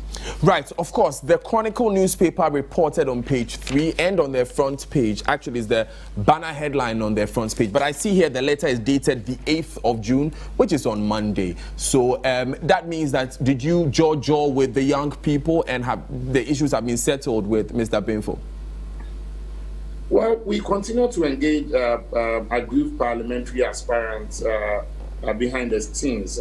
We've had several issues in the Doma Central constituency, in the Drabin constituency, in that of the Asokwa constituency, Adansia Sokwa itself, Offenso South. So it's an ongoing process. These are difficult times for us as party leaders, but we cannot shirk responsibility. And that is why we've decided to hit the ground, engage our people so sanity can prevail. So we keep talking to them. Some voluntarily have decided that they will withdraw from the race and also throw their support behind the other colleagues. Some are also having to think through. It's a political party. Right. We won't always take decisions that will be palatable to everybody. Right. Sometimes, even though the medicine is bitter, it is necessary to take decisions. Finally, before you go, because we know that you have a very busy day ahead of you, we've heard a number of national officers say that the national committees have the right to disqualify a candidate. The National Executive Committee. Yes, the National Executive Committee, I thought I added that, had the right to disqualify a candidate. It seems like that particular power brought about a number of these challenges with the delegates on the ground. Do you think it's time to perhaps revisit that provision and maybe begin engaging more with the delegates and candidates as you've started already? Well, we've been operating this constitution for years now. And I don't think there's a problem with that provision unless it is exercised capriciously. The National Executive Committee, for the avoidance of doubt, is made up of the president himself, the vice president, the former president, the elected national officers of our party, and their deputies as well, all regional chairmen of our party. Again, some rest from the parliamentary party as well, former general secretaries, former chairmen, chairpersons of committees of parliament when we are in government, or ranking members as well. So quite a distinguished body of very level-headed men and women. So I don't think there's a problem with the provision. However, I will also agree with you that maybe sometimes the process delays. So when the engagement process, people feel that they are not being talked to early, that is when it brings about this thing. But of course, you may also not know people's intent or intention until they pick a form to contest. And then they subject themselves to the electoral process, that's the vetting and then the appeal process. And I can tell you that the National Executive Committee of our party is constructed and operates in such a manner that someone can be disqualified at the vetting level. The person will not have any respite at the appeals level, but the National Executive Committee can overturn decisions of the vetting committee and that of the appeals committee. Right. So, Mr. Oku, what has this taught us? What has this process and the challenges come? What have they taught us as a party? I don't think there's a problem with our constitutional provision and processes at all. But maybe people must be educated more on how the party structures operate. Because sometimes the National Executive Committee can also take decisions and the National Council can reverse it. At every point in time, you need a checkmate system. I give you an example. If you go to Bibiani and Yanso Bekwai, the former CEO of BOST, Alfred Obin, was cleared to contest at the National Parliamentary Vetting Committee level. Then an issue was raised against him, and so he had to go through the appeal process. At the appeal level, the decision of the vetting committee that cleared Obin was reversed. So meaning Alfred Obin was taken out again at the appeals committee level. Then it goes to National Executive Committee, and then they also overturn that of the appeals committee level. So they pick cases on case-by-case basis. In the case of the Offenso South constituency, candidates were cleared to contest at the vetting committee level. At the appeals committee, they were taken out, and then at the National Executive Committee, aspirants were brought back into the race to contest. So sometimes it's when the shoe is on another foot that people think that there's a problem with that profession. Right. Mr. Samioku, thank you very much for joining us from the northern parts of the country. All the best in today's activities. Thank you so much. My greetings to Kojo Frimpong, my good friend. I've missed his calls a couple of times. You should forgive me. I've been busy up north. And you know, when a media man decides to go into politics, then it is good to appreciate what we go through. You see, Mr. Oku, if you have a problem with Kojo or vice versa, call them. Have a conversation. We have to deal with some issues. Let me just say this because it's brought to me. That's the hardest work in national organizing. You see, but look at the platitudes. It's not the platitudes. It's just that I know the work he does, and I know how invested he is in that work. And I appreciate the fact that the great MPP tradition has someone like Samioku right now in the seat, driving us to 2020. Okay, let's go to Winchina. So, Samioku, thank you very much. Thank you very much, and then, gentlemen, have a beautiful morning. And please, ignore the calls as much as you can. We say that's about. All right, that's about. All right, then. So let's get back to the conversation we're having. You are being touted as one of the giant slayers, going against the Minister for Planning, Professor George Jan Bafo. Wenchi. Some say back home in Takrade, who born dog? I mean, where did you get the confidence? The audacity and the effrontery, right? Let me start off this way. Thank you very much for this platform. It's a huge platform, and I'm really grateful. And I want to say good morning to the good people of Ghana, and indeed to everybody in Winchi. And every time I get the platform, I need to do this, Daniel. So indulge me for about a minute. And let me start off with greetings to my people in Ashayim. 30 seconds. My people in Ashayim, my people in Malam, my people in Aigbe, my people in Buoku, Nkwanta, Buoku, Ahwene, Ashofri, Amwakrum, Tremeso, Nyampunase. I greet you all this morning. Bipotrim, Kochum Krum, Mframaso, Ayayo, Yechiamunyana and then I come over to Nkonsia, to Yamin Krum, to Kwasi, to Osiano, to Biposo, to Yoyoano, to Droboso, to Agubie, to Kanase, to Kwampinsain.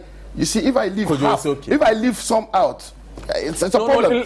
Let me explain to the good people of Wenchi. To Kwampe Sai, to all of Wenchi, to Akrobi, to Ewisa, to Amponsa Krom, to Abotaye, to Subisu number 1, Subisu number 2, to Branham, to Intra, to Asampu, to Botenso, to all my people in Rompo, to Akete, to Nwase. Anyway, Chinyina, this morning. And then everybody in Winchi, Masalachi, Kejetia, it's okay. After Winchi is a town, so you don't need to go into the neighborhood. Thank you very much, Coach. And Twasi. Thank you very much. Why are you challenging Professor George? Thank you very much. What makes you think you can beat it? See, it's my understanding of the job. So work with me on this one. So when they say you're a member of parliament, what does it mean? Now, my conception of the job is what makes me want to put my feet in this one, or my foot in this one. The key thing for me, Daniel, is that when I become member of parliament, I work with 274 other parliamentarians to work for this country. So whether it's a bill in parliament, whether it's finance issues, whether it's just legislating laws, that's the work for me and 274 other people. But when it comes to matters germane to Wenchi, I am the sole person responsible for that constituency. That's my conception of the job. So it cannot be that something has happened in Wenchi and then they will rely on other parliamentarians. So I become the bridge for Wenchi to national issues. So my conception of the job is that as a member of parliament for Wenchi, I'm the chief advocate, I'm the chief negotiator, I'm the chief marketing officer, and then I'm also the chief, the CHO, which is the chief health officer. I have to become the bridge for the people of Kanase to be able to reach their dreams up here in Accra. I have to become the bridge for the people in Nchesu to be able to get what government offers. So my conception of the job is that there needs to be a representation for Wenchi that helps the people. There needs to be a representation for Wenchi that bridges Wenchi to the rest of Ghana. That's my understanding of the job. So every time I go to Wenchi, every time I work with you, Wenchi, I feel like there's an itch to scratch. I feel like there are things that we should be intentional about that we haven't been intentional about. Okay. I feel like there are things that we can fix. Look, in all honesty and in all humility, Wenchi was the administrative capital, perhaps rivaling only Sunyai. This was the place where Nkranza was administered from. This was the place Kentampo was administered from. Okay. This was the place Techiman was administered from. Asobanda and Tyne, they were hived off only in 2004. This is the place that produced the Prime Minister of Ghana in 1969, Ebrifa Buzia. So it's a very rich, illustrious part of the country. My question, though, Kojo, is that there is the Minister for Planning, who is a stalwart in the party. Is it that he's not delivering to the satisfaction of the delegates? And what makes you think that this time he can be unseated? The way I think about it is that it's not about whether he's delivering or not. And this campaign from my team has not been about the Minister for Planning. This campaign is a contest of ideas, and it's been about what ideas we are proposing for the community. So for the delegates, we've gone to sell them a certain domain, a certain bouquet of ideas. So what are ideas that we are selling? And we think that it is the ideas that the delegates are resonating with. So for example, we took a good look at Wenchi and we tried to dissect it. And we realized that the number one problem was jobs. When Wenchi used to be the icon of the Brongahava region, there was a company there called Tumakan, founded in the 1960s, built by the Yugoslavs. It's since gone. There was animal husbandry, gone. There was agric mechanization, gone. Okay. There was state farms, gone. Now state farms is really pathetic because that's 15,000 acres of flat land lying fallow as we speak. When you stand on the edge of state farms, you can see all the way to the sky. But my question is... So this is it. So we found that we could use ideas to generate jobs in Winchi. We found that there was the possibility to create jobs for the people. So for example, we've talked about something called the 1,000 Job Project, where we are proposing to bring back industries or to create... Look, Winchi is responsible... But what about one district, one factory? That should have delivered jobs there, no? So that's really one of the stories that breaks my heart. Winchi is responsible for 1/3 of the cashew that is produced in Ghana. Wow. We've been farming yams and maize for almost a century in commercial quantities. Yet there's not even one district, one factory in Winchi. Now, I think that my agency, as a parliamentarian, should be used in pursuing that effort, should be used, among other things, in creating the circumstances that will attract somebody to come into Winchi. But is that not a failure of the governments that has been in power? Not quite, not quite. Of which the MP was a member of cabinet? Not quite. The economic management team? So that's not the way I process it. And it's very important how you process it, because how you define the scope, how you process it, defines what solution you bring. So for me, it's a concept that is in the design of your mind, how you design things in your mind. So I think that even if no investor has found it prudent to come to Winchi, it's my agency to push the Winchi agenda for people to get interested in it. Or, fancy this, there's a company there called Corner, which used to do processing of cashew plant. It's since gone under.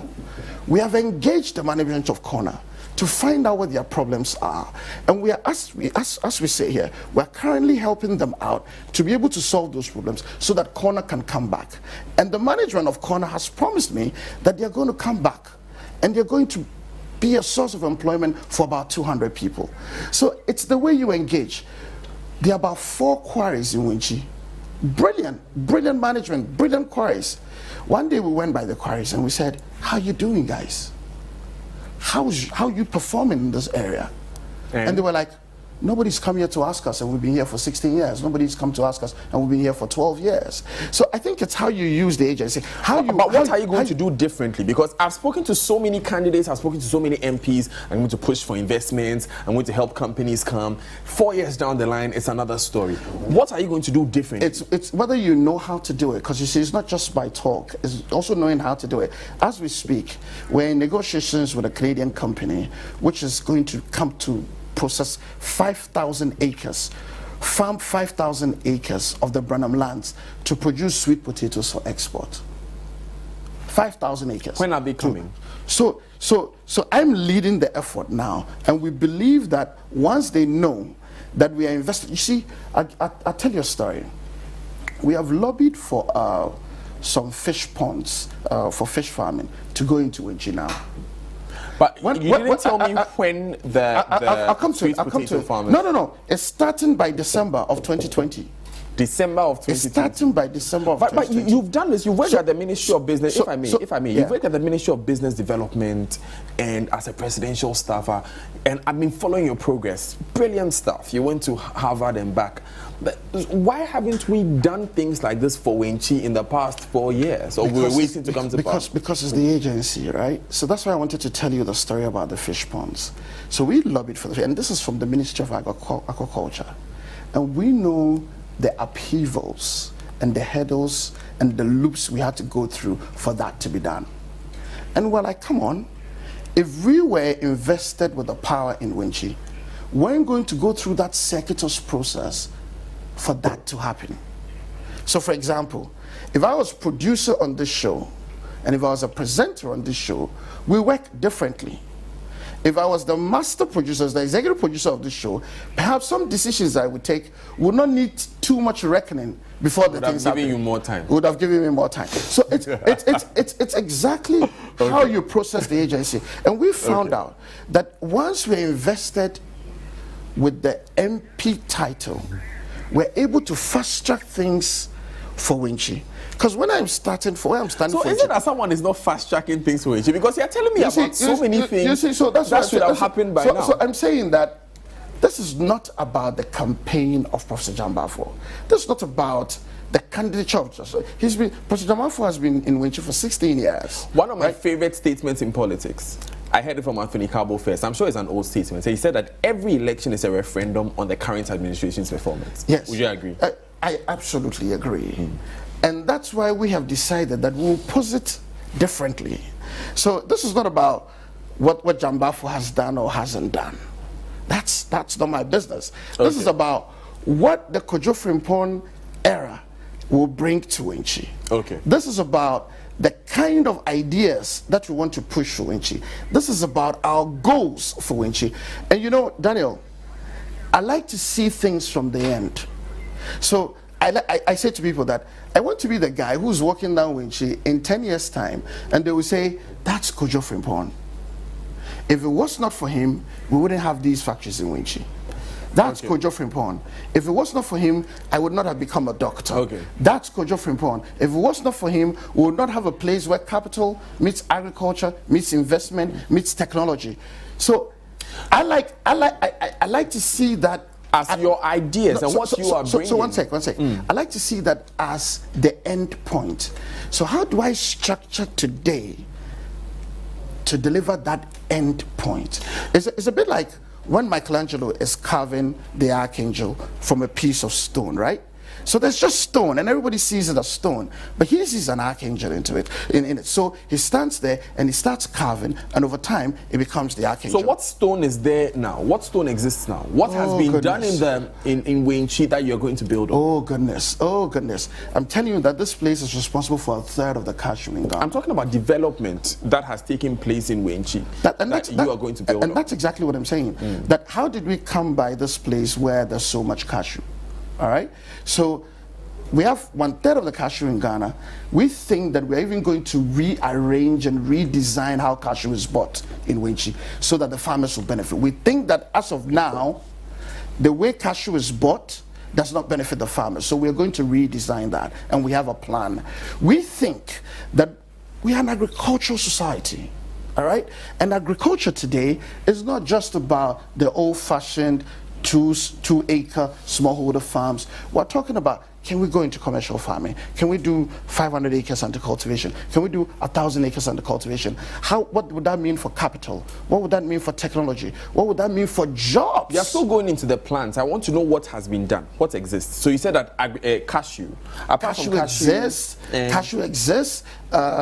Maize, yams exist. So there's agriculture. There's an agro base. There's massive agriculture. Is it just agriculture? And then so this is how I see development, right? So my theory of economic development is you start off from what is there, and then you pose it into what is unknown. So for example, we're bringing tractor into Winchi. We're having discussions with them. Yes, and it's not a startup. This is a company that controls 1,500 tractors in Zimbabwe. It still counts as a startup here in Ghana. I know they've been in business for about 5-6 years, and we want them to be stationed in Winchi, and they've said to us that they want to be stationed in Winchi so they can serve Banda, they can serve Tyne, they can serve German South, they can serve Techiman. It's a great plan. It's a great plan. For all of this to happen, you need to win it. Are you confident you're going to take the seat from? You see, you see, the battle is the Lord's. We are absolutely confident, without an iota of doubt, without a shred of doubt, that come Saturday, June 20, the Lord God shall perform for the camp of Winchi. They say some trust in chariots. For joining us. Thank you very much. Some trust in chariots and some trust in horses. But you know that quotation well. But we in the name of the Lord. Thank you very much. Look, Kojo, you've done my job before. Don't come and make it difficult for me. It's time for us to go. Okay, thank you very much, Kojo Frimpong. I need to apologize to my viewers. We also plan to speak with Jane Edna Nyame and Michael Befi of Takrade and Nkoko constituencies, respectively. We had some few technical difficulties. We'll continue this conversation on the Giant Slayers here on Prime Morning. But before we go, last week Thursday we came to you with a story of a woman who has been trapped by disease and has been imprisoned by poverty. 6 days, well, today is the 7th day since we brought you that story, and thanks to you we have a great update. Watch this. The matter of 6 days, we have contributions from Ghanaians in Iceland, Netherlands, Denmark, Switzerland, UK, Germany, France, USA, Italy, and of course, so many people back here in Ghana. Yesterday, we got another phone call from an 11-year-old who said that she had 70 Ghana cedis she wanted to use for pizza.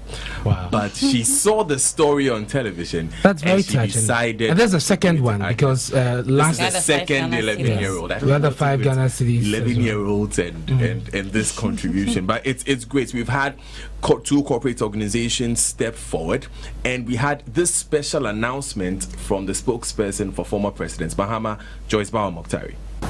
This is a story that actually affects many, many lives. I am particularly extending my very, deep sympathies and encouraging all women who find themselves in that category, and there are many of them. I have very close friends who have experienced the same ailment, who have taken it upon themselves to encourage and support other females. I believe it's awesome that Joy Prime in particular has brought such a story to the fore. It actually touched me to the core. And I think what even stood out for me was the name of the lady. My colleague is also called Mr. Dobe. So I remember when I raised the issue with President John Dramani Mahama, because this is a matter that we grapple with every day. We have managed many women whom President Mahama has actually personally supported through the disease and carried them to see a doctor, and they come all the time. Indeed, when I passed on this story to him yesterday, he actually even expressed an interest in wanting to find a way to support the woman.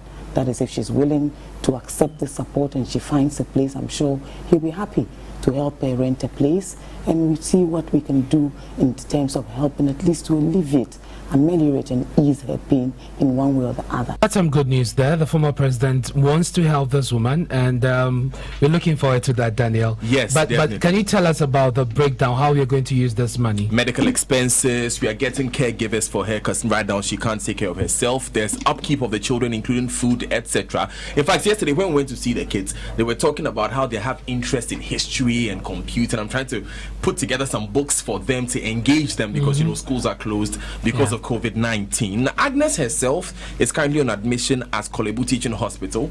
She had to be rushed to the hospital on Monday because she has stomach pains. She is still on admission. Tests are being done to determine the stage she's in. We understand that by early next week we should get some updates on what care she needs, and we can assure our listeners that the good people at Kolebu Teaching Hospital are giving her the best possible care she can get. Thank you very much, Daniel, but I'm sure if I still want to support this, I can go ahead to do so. Yes, of course. All the information is on our social media handles. Just follow us on Joy Prime and on Joy FM, and of course you'll find the opportunities there. Thank you, Daniel.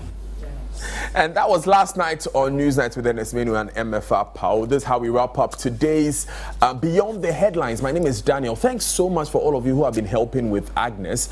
And here's another awesome initiative that Joy Prime is bringing to you. The Masks for All initiative. Yesterday, it was launched at the AH Hotel here in Accra, where we are giving out free nose masks to the less privileged. Take a look at this as we say bye-bye.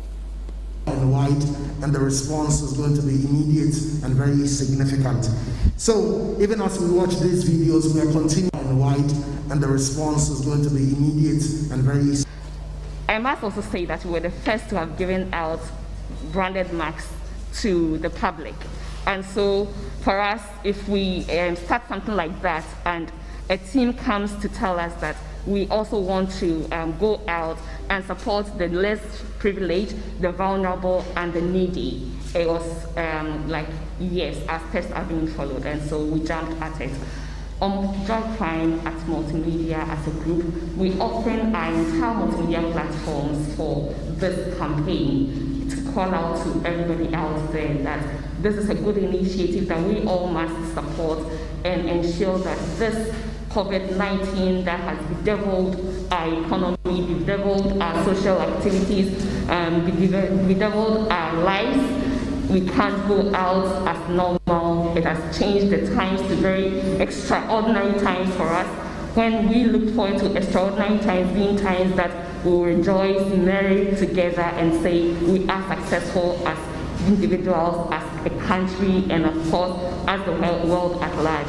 And so, anything that we can do to support a cause that would restore lives back to normal is what we aim at supporting. And so for multimedia, when you come to Joy FM, Hits FM, Joy News, Adum TV, Joy Prime, Asempa, Adum FM, all our platforms, My Joy Online, we are saying that just walk in, just like William earlier mentioned, walk to our front desk and just deliver your mask, and we'll make it available to the people who really, really need it that badly. Aside that, Joy Prime also has embarked on other benevolent causes that I would like to quickly mention here, so everybody knows that it is to work to support good things. And in times like this, you all can also follow up the initiative and do. Giving out to the needy is very important, and especially as we have entered into the rainy season where flooding is almost like an inevitable situation with us. Let's also, in the midst of giving out masks, support with every other item that can go out there to support the less privileged, the needy, and those who will be victims of a casualty or of a situation that we all cannot really. Kenneth Ashibe, Chief Executive Officer of the Ghana Chamber of Telecommunications. We have come a very long way with this COVID-19 pandemic.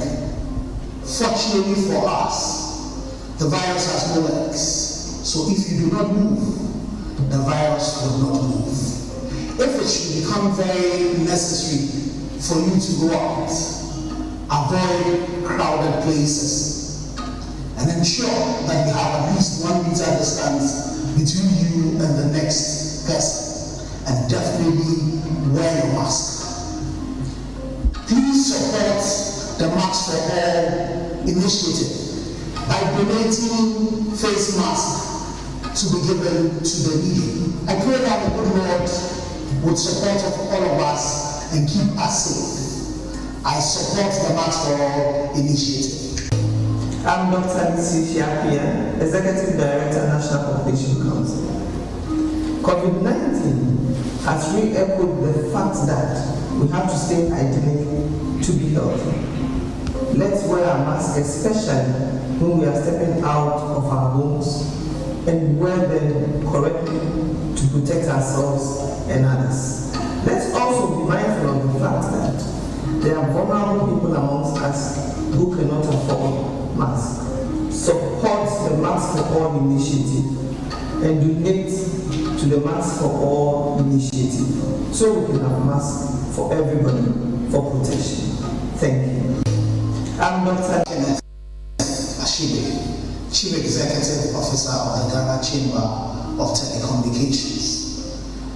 We have come a very long way with this COVID-19 pandemic. Fortunately for us, the virus has no legs. So if you do not move, the virus will not move. If it should become very necessary for you to go out, avoid crowded places, and ensure that you have at least 1 meter distance between you and the next person, and definitely wear your mask. Please support the Mask for All initiative by donating face masks to be given to the needy. I pray that the good Lord would support all of us and keep us safe. I support the Mask for All initiative.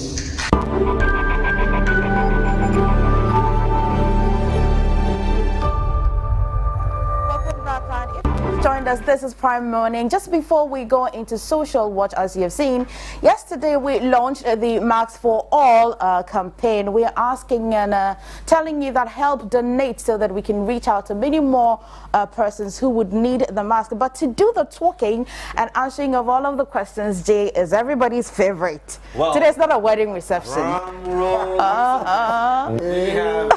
MC Kabute. Yes, guys. Your energy is so infectious, really. Thank you. I'm grateful. Thank you. You're one of the reasons why I get married. Wow, that's a good reason. But you know, Corona season, COVID-19 has slowed down people doing weddings. Have you handled any weddings? It's not slowed down. It's stopped. Stop. Oh. Yes. But you know, it's part of life. I think it's going to come back naturally. So we're all adjusting. There are much more smaller events now. Yeah. But people still want the big parties, you know. So a lot of people are planning towards end of the year into next year. So maybe we'll have the cocoa season there. But for now, let's give it out back to society. When we finish, we'll talk about 5 years later when our book. 5 years later. Yeah. All right. So let's talk about. Somebody save the date. Let's talk about the coalition. What is it all about? Well, so obviously, I mean, this situation with COVID-19 has affected everybody in essence. But to be honest, for us in the events industry, it literally just put a full stop on our business. But, you know, the impact of it is so wide that nobody can just, you know, get into a corner and make it all about them, you know. So a team of, you know, event suppliers, event producers, media production professionals decided to look beyond our current pain, because really our inflows have been really affected. But we thought that the wider community was struggling even more than we were. And so we decided that what can we do, you know, together to help, you know, support what the government is trying to achieve in terms of combating COVID-19. Okay. And so we decided that we will put our services, our inputs, and gather a momentum, build some form of a coalition that gathers a momentum towards mobilizing face masks to be able to reach out to segments of the society who obviously do not have the means to be able to purchase face masks for themselves. Okay. I don't know about any official statistics, but I think that ideally everybody should have at least 2, 3, 5 masks that could be available for them, because it's really become a part of our lives now. It's like if you wear singlet, you have to wear a mask, you know, or if you wear eyelashes, you have to wear a mask. Don't come into my territory, young man. So that was where the whole idea came about. So the team met together, and then we decided, let's push this forward. Unfortunately, we were blessed to have Multimedia, Joy Prime come together to really back this whole initiative. The Accra Metropolitan Authority have also given us their blessing. Obviously, they are championing for Accra. And then, of course, the Creative Arts Council has also added their bits to it. So essentially, we're building a momentum. We're trying to get all Ghanaians, all well-meaning Ghanaians, to donate mightily as many masks as possible so that we can reach out to vulnerable groups. And when we talk about vulnerable groups, we're targeting particularly people living with disabilities. We're talking about people in the prisons and in the Bostal institutes as well. And then we're also talking about people in the orphanages. You know, so in these all of these 3 segments, managing the numbers is an issue, because in the prisons, how are you going to ensure, you know, social distancing in the prisons? You really can't. You know, if in the orphanages as well, the finances are a bit tough. So these are the 3 key categories. The whole idea is, if we help these segments of society to protect themselves, they're actually protecting all of us as well. You understand? So that's exactly. You answered the question on the groups, okay. Interesting. So how many are you looking for to raise? How many nose masks? Well, if you ask me, there's not a maximum on the number, but I really would love for us to, at the very least, reach out to 10,000 people. Okay. I think that would at least make some significant impact. You know, think about it. There are 30 million people in the country. And yesterday at the launch, it came out that about 4 or 8 million, about 8 million masks is what has been produced locally. So imagine what happens to the remaining, 20-something million people that we're talking about. So it's a significant number of people who don't have the first WHO recommended protective, system in place for themselves. And it's not even about it's for themselves as well, because anybody who wears a mask, you're protecting yourself, you're protecting the next person as well. Is it happening in Accra only? So we're starting off with Accra. We're hoping that the learnings and the experience and the momentum we're able to build up for Accra would help us to be able to replicate it in other regions. But for now, we want to focus on Accra, deliver it, because Accra has the biggest number of infections, as we have experienced in Ghana already. So hopefully if we can make some significant impact in Accra, it will go a long way to mitigate the situation, and then we can see how we replicate it to other regions as well. Well, you've mentioned persons who you're going to be working with, and you're already working with Joy Prime, AMA. Now the coalition itself, who are they? Put a face to it for me. Fantastic. So it's, like I mentioned, it's a team of event managers, event professionals, and media production people. So I'll just go through a few of the brands who are part of the coalition.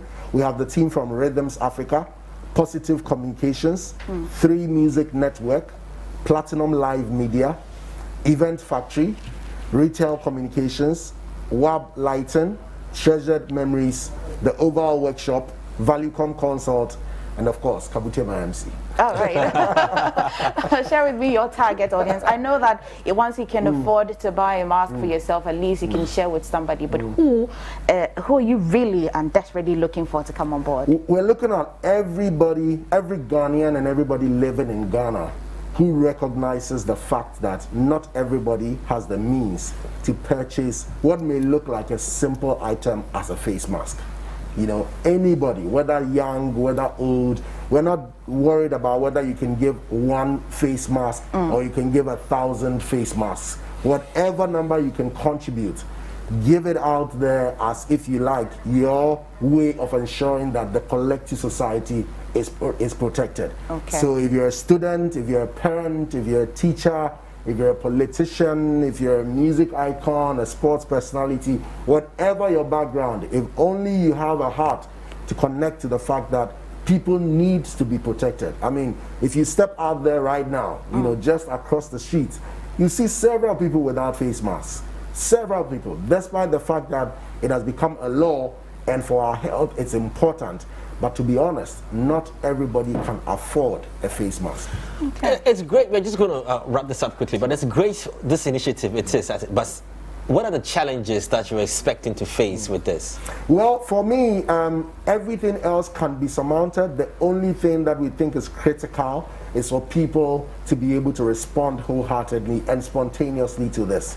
You know, so anybody who's out there watching us right now who has heard the message, don't wait a minute, don't wait an hour, don't wait a year. You know, we've already had we've already had the Homeless Shelter Foundation already donating 1,000 masks to the initiative. We had Fidel Kutu also donate another 1,000 masks. We had Wear Ghana give us 100 masks. So everybody out there, as you hear us today, just give us a call. Wherever you are, we will, if you want us to send it to us, we'll receive it. If you want us to pick it up, we'll arrange and pick it up as well. So you can send a text, you can send a call. It's okay to put out the number, right? Absolutely. Okay. So 059-585-1160. I'll take that again. 059-585-1160. Just reach us out in whichever way we'll arrange, get them together, and then we would distribute them to the people. Thank you so much for all you're doing for us. Thank you. And then every now and then we'll be talking about the numbers and also still encouraging people to join in the campaign. Absolutely, and I've saved the 5 years date. So. Yeah. You remember? I think it's become a part of us. So I mean, now you won't just go to sew a clothes for yourself to wear. You sew a clothing and your nose mask. Yeah, that's what I get into now. Take care, MC Kabute. We'll come back with Social Watch. Stay with us. Thank you, thank you, thank you, thank you.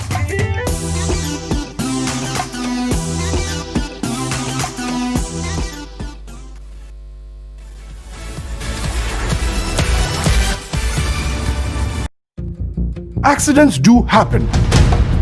It could be a motor accident, a sudden heart attack, or even a stroke, or any other health emergency. The first steps you take are very critical. Should you be involved in or witness an accident, call 112 for the fastest ambulance response. With over 300 well-equipped ambulances all over Ghana, you are assured of the fastest response to your emergency calls. Call 112 during critical health emergencies and save your life and that of your family and loved ones. 112, help will come. 112, we are safe. Avoid prank calls as they can lead to loss of life of persons in actual need of help. Be a responsible citizen.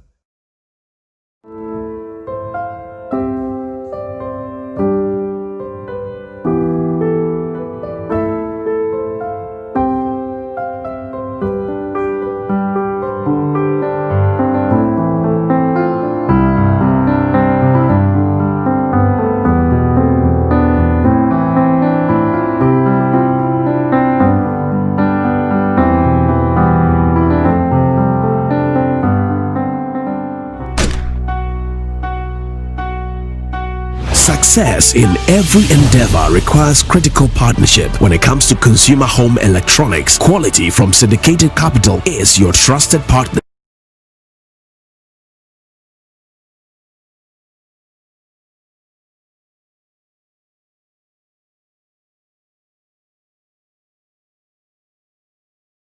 Not just any TV, but the quality satellite and digital LED TV provides inbuilt satellite and digital decoders, over voltage protection, free wall mount, and now a state-of-the-art surround sound bar to deliver an unparalleled entertainment experience. Not just any decoder, quality digital and satellite combo decoders come with auto scan, voltage protector, NCA approval, multi-TV certification, unlimited internet content, and 24/7 movies online. Quality products are available on hire purchase to private and government workers, police and army personnel for as low as 27 Ghana cedis per month. Call us on 0302 24. 1957.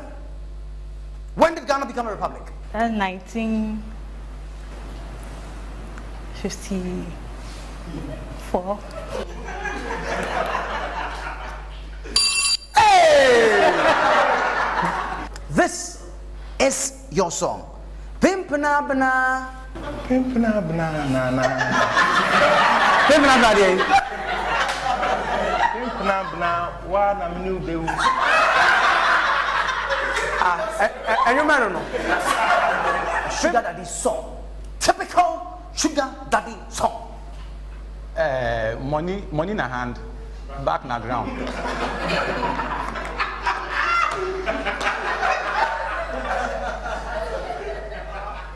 What don't you know?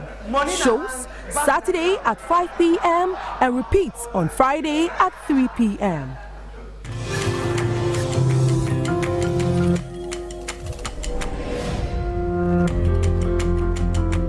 Joy Prime, real entertainment.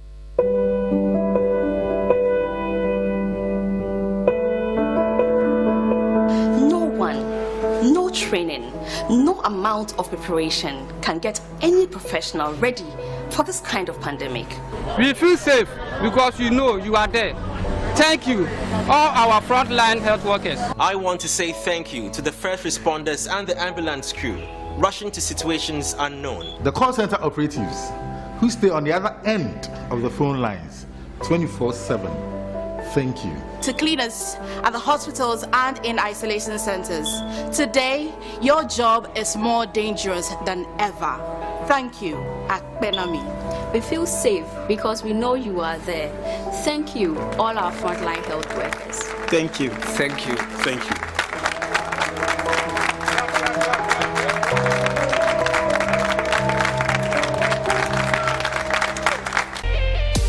1 year recording deal for 2 singles, 60,000 worth of airtime on Joy Prime, 10,000 Ghana cedis cash prize, bragging rights of being crowned the ultimate winner, Prime Studio. Remember that you still have what it takes to push your favorite contestant to the top. Who will it be?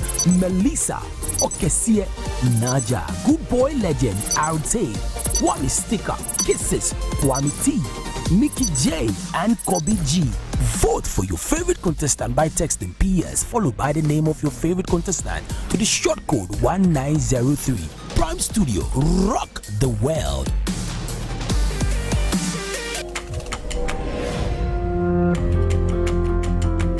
Joy Prime, real entertainment.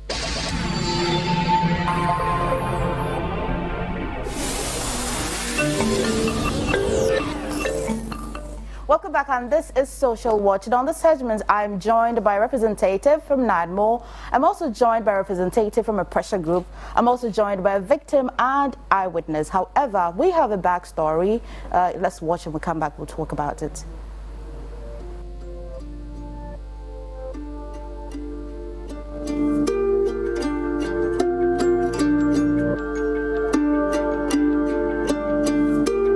We're in June again, season for rains and, if I'm allowed to say, floods. Now, year in, year out, the rains come, they go. And what they leave us with is heavy floods, destroying properties and even taking thousands of lives. We're here again in 2020 and the floods are here again. Today, we are somewhere around Adabraka or Donna, where I'm standing is supposed to be a drainage. If it is a drainage, I'm not too sure. What exactly it's supposed to be, the residents will tell us. Maybe we get to speak to an engineer later to find out if this is really serving its purpose or it is actually doing us a lot of harm. Now today we are in Odona. We'll be talking to eyewitnesses, victims, people who have lived here for years and sharing their story and why every day we record such floods. Stay with us. This is Social Watch.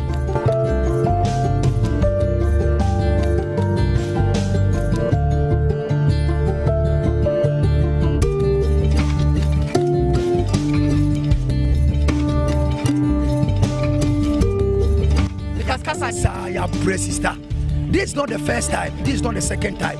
That June, the same thing. Government came here.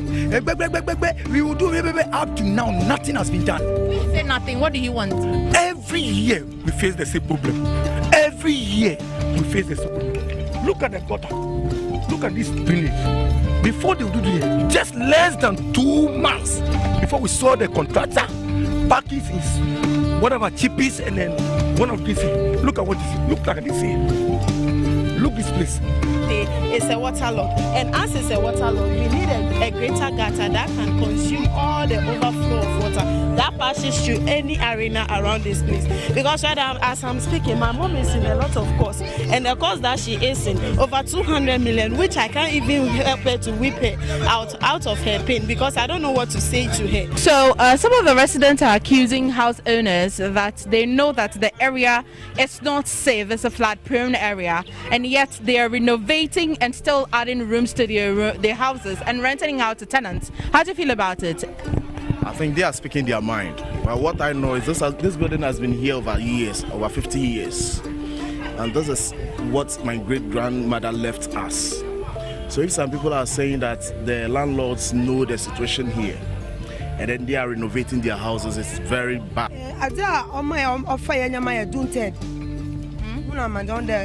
On the baby, I'll see your baby. But I won't die then soon got an anno. I want your my bread. Pa, service, cow home. Bob Branner, Shadow baby, I Bob Branner, Honum Koya. Oh, there, I can't catch all there. Oh, they too. But Abrabono, Yenin and I bought call Pepe. Until up to now, you're the one. It's in a from another. What's that in it? And then me and doing is the eye of the water to enter the sea. That's why in the 60s, the first president, he removed the cucumbers and the Fadamas people to the old Fadama, and the place here became freely. You see, now they are there again. And the authorities know, they know very well that that place is the eye of the water to the sea. And the people are there. They mount straws there, they do whatever they're there for the water not to go. And they don't do anything about it. So the problem is not about the gutter, constructing gutters, the way to the sea.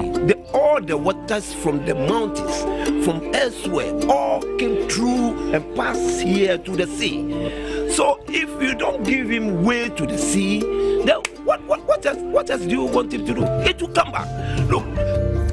We have a lot of perspectives to really what's happening, but in the meantime, we're joined by Mr. Richard Amoyate from NADMO, and he's Director for Inspectorate. We're also joined by Emily Kanu, Acting Executive Director of the One Ghana Movement and their pressure group. I'm also joined by one of my favorite men that I met at Odor, Nana Enchi. He's a victim and he's an eyewitness. I'm going to go to NADMO first of all.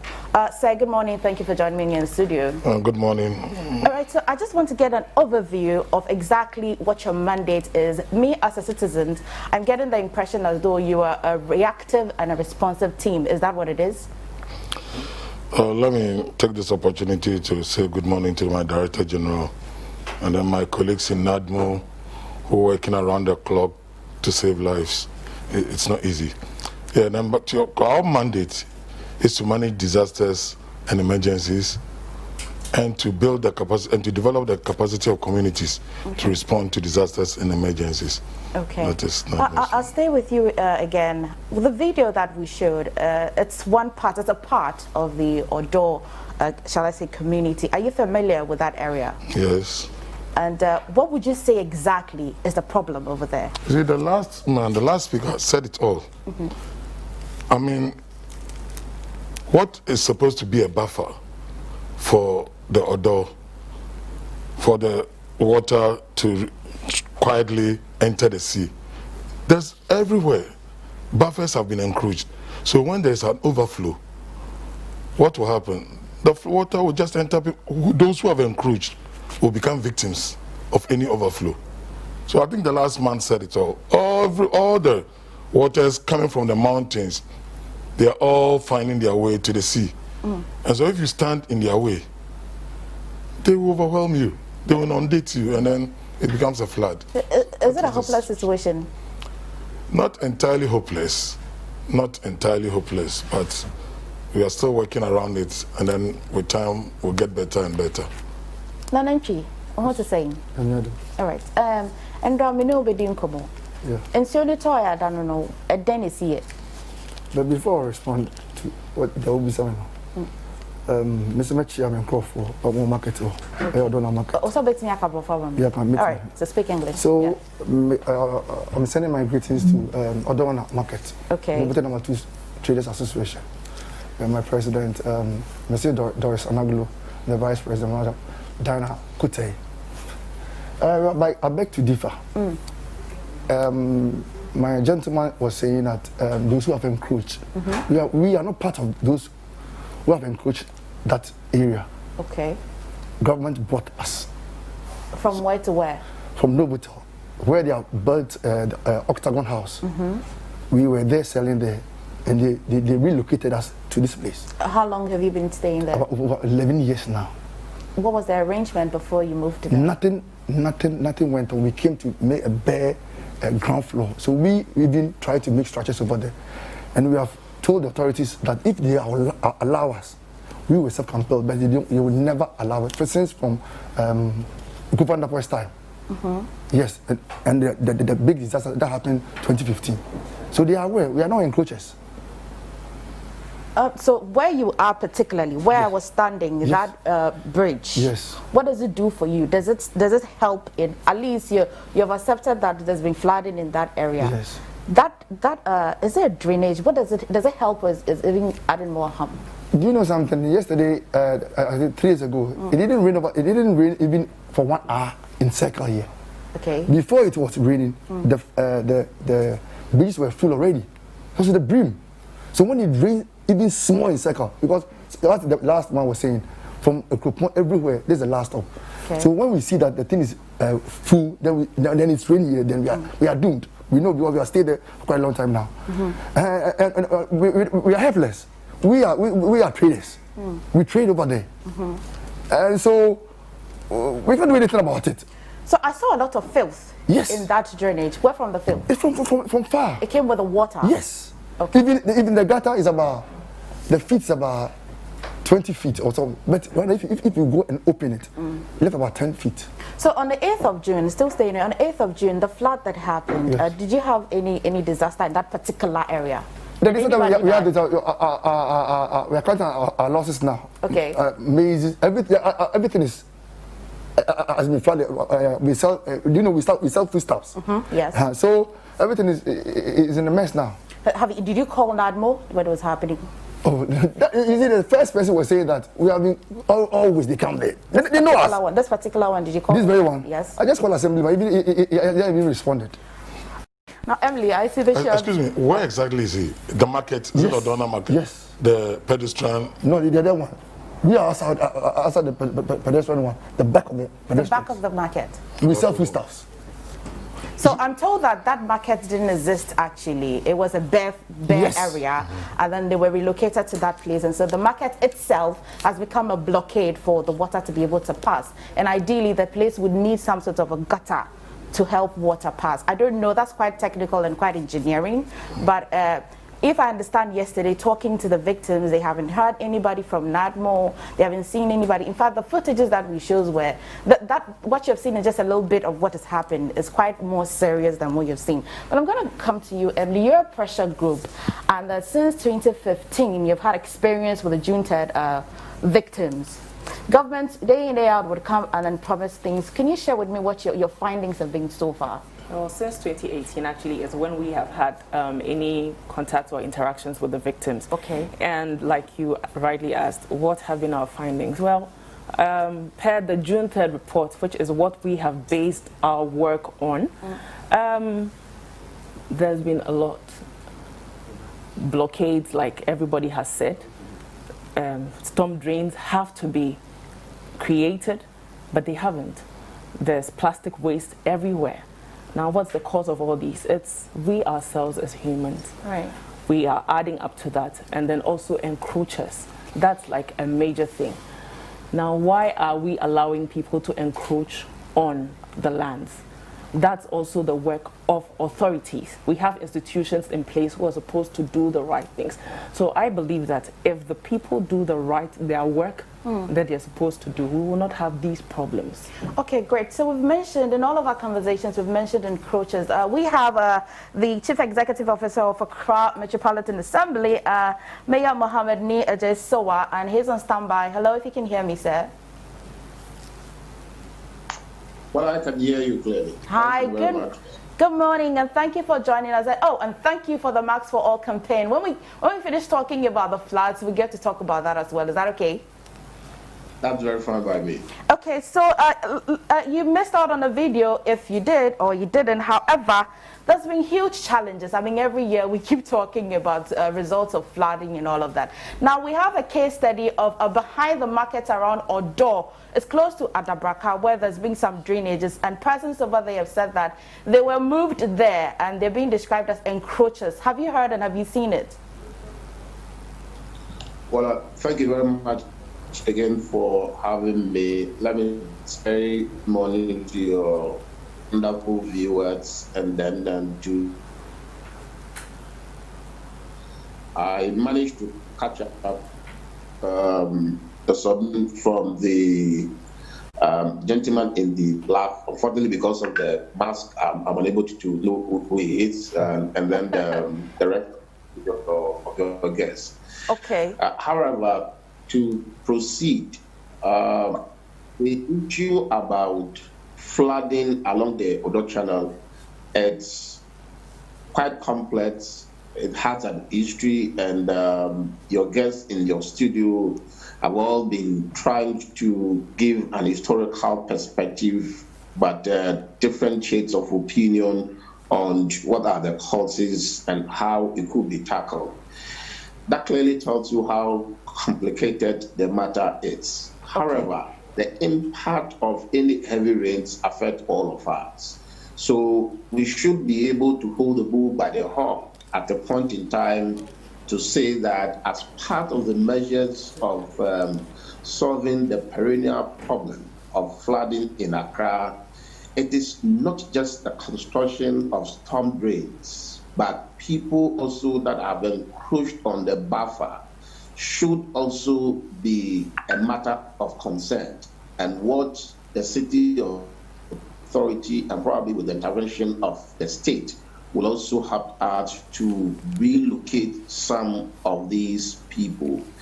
I'm sure you are fully aware about the hue and cry that comes often when we go into demolish structures that are dotted along the buffer.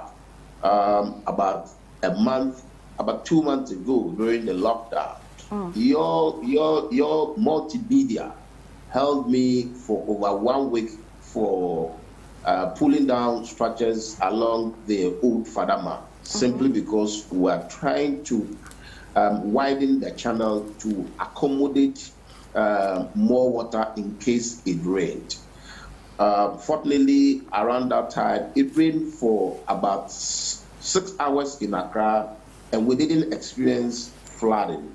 Okay. A couple of days ago, what happened, it was quite obvious that there was heavy rain in upstream, the mountains area. And it didn't rain heavy in Accra. Absolutely. However, because the Odo Channel remains as a final tributary that leads the water into the sea. The water ends up over there, and when the volume is high, certainly a running water needs space. And if it can't get enough space, it will divert its course into certain areas. Okay. I was in Abeno up to like 1 p.m. and I could see the speed of the water in the Oda Channel. Meanwhile, the rain stopped somewhere at dawn. So clearly tells you that it's an upstream matter.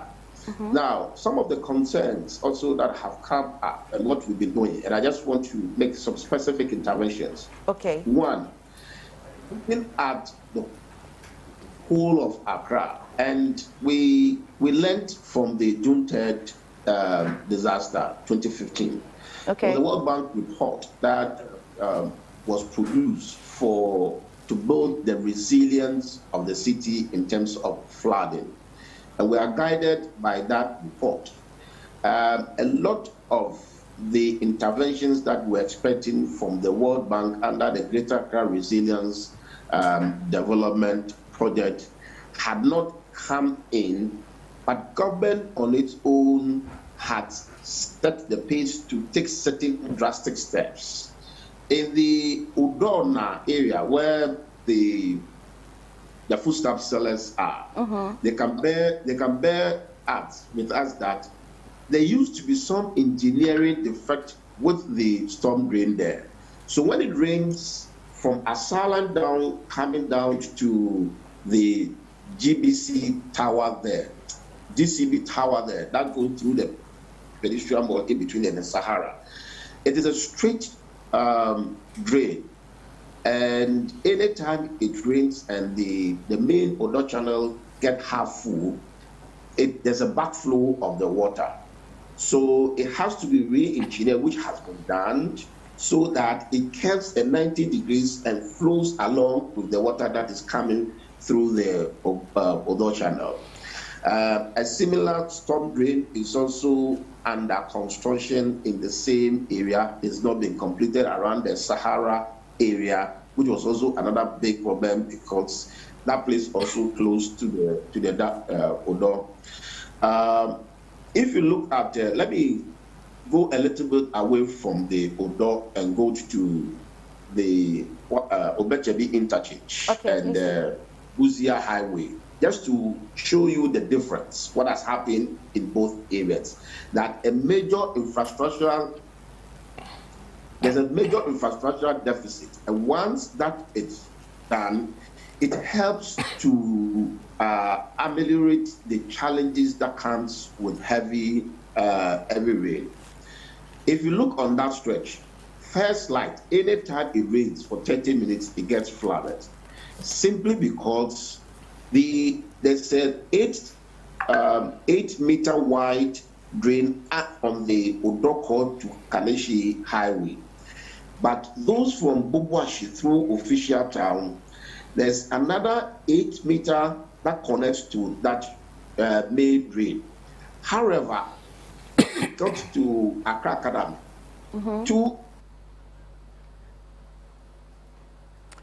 I hope that I'm not losing you. Hello? It reduced to 1 meter, and that causes the flooding. Today, the Ministry of Sanitation have widened it to be the 8 meter to 8 meter. So there isn't any serious flooding around First Light, and now the concentration is on. I'm trying to make a comparison to tell you that the infrastructural deficit. Okay, that's a clear picture the AMA boss is giving me. However, if you're still on the line, I quickly would want you to touch on the Greater Accra Resilience Integrated Development Project, which you mentioned. The first time I heard you talk about this project was nearly 8 months ago. And in your recent tweet as well, you mentioned that there's ongoing project, which you've touched on right now. I just want to know the status, because we want the way forward. We do not want to be rehearsing the problem and the causes. Is there a near possible solution to it? With the greatest of respect, I'm not rehearsing the problems. Not you. if we don't get to the root of it, we'll not be able to find solution. The reason why I'm not dwelling too much on the Garrett project is that the protocols and the procedures that they have to go through since 2017, it's still a lot of paperwork. And working with the World Bank, which I know that Parliament has even approved over $100 million for the project, but it's still a lot of paperwork. So a lot of the interventions which are going on now, which originally is supposed to be part of the Garrett project, government have taken the lead to do it. An example is the Obeche-Lebilante drain. Okay. The whole enclave around that side, anytime it rains, it gets flooded. So the automobile companies around that side, if I have to tell you, the insurance companies have refused to insure them from 2015, simply because the place gets flooded at all times and their new cards, quickly, as part of the Obeche-Lebilante interchange that we wanted to, that the president cut the sword for his construction last year, which is ongoing. The first thing that they have tackled is the drain. And all they did was to provide the infrastructure and give it a 90 degrees turning so that it can flow naturally into the Odo Channel. And that has reduced drastically the flooding situation around the Obeche. So I'm just pointing to these interventions and say that the necessary infrastructure also to be provided, same in these areas, could be helpful. But we cannot lose sight of the fact that there are coaches also over there, and that must also be done. Okay. All right. Thank you for joining us. But before you go, yesterday we were happy that you joined us in launching the Max for All. And tell me why you joined into the project and what's the objective for you as the mayor of Accra.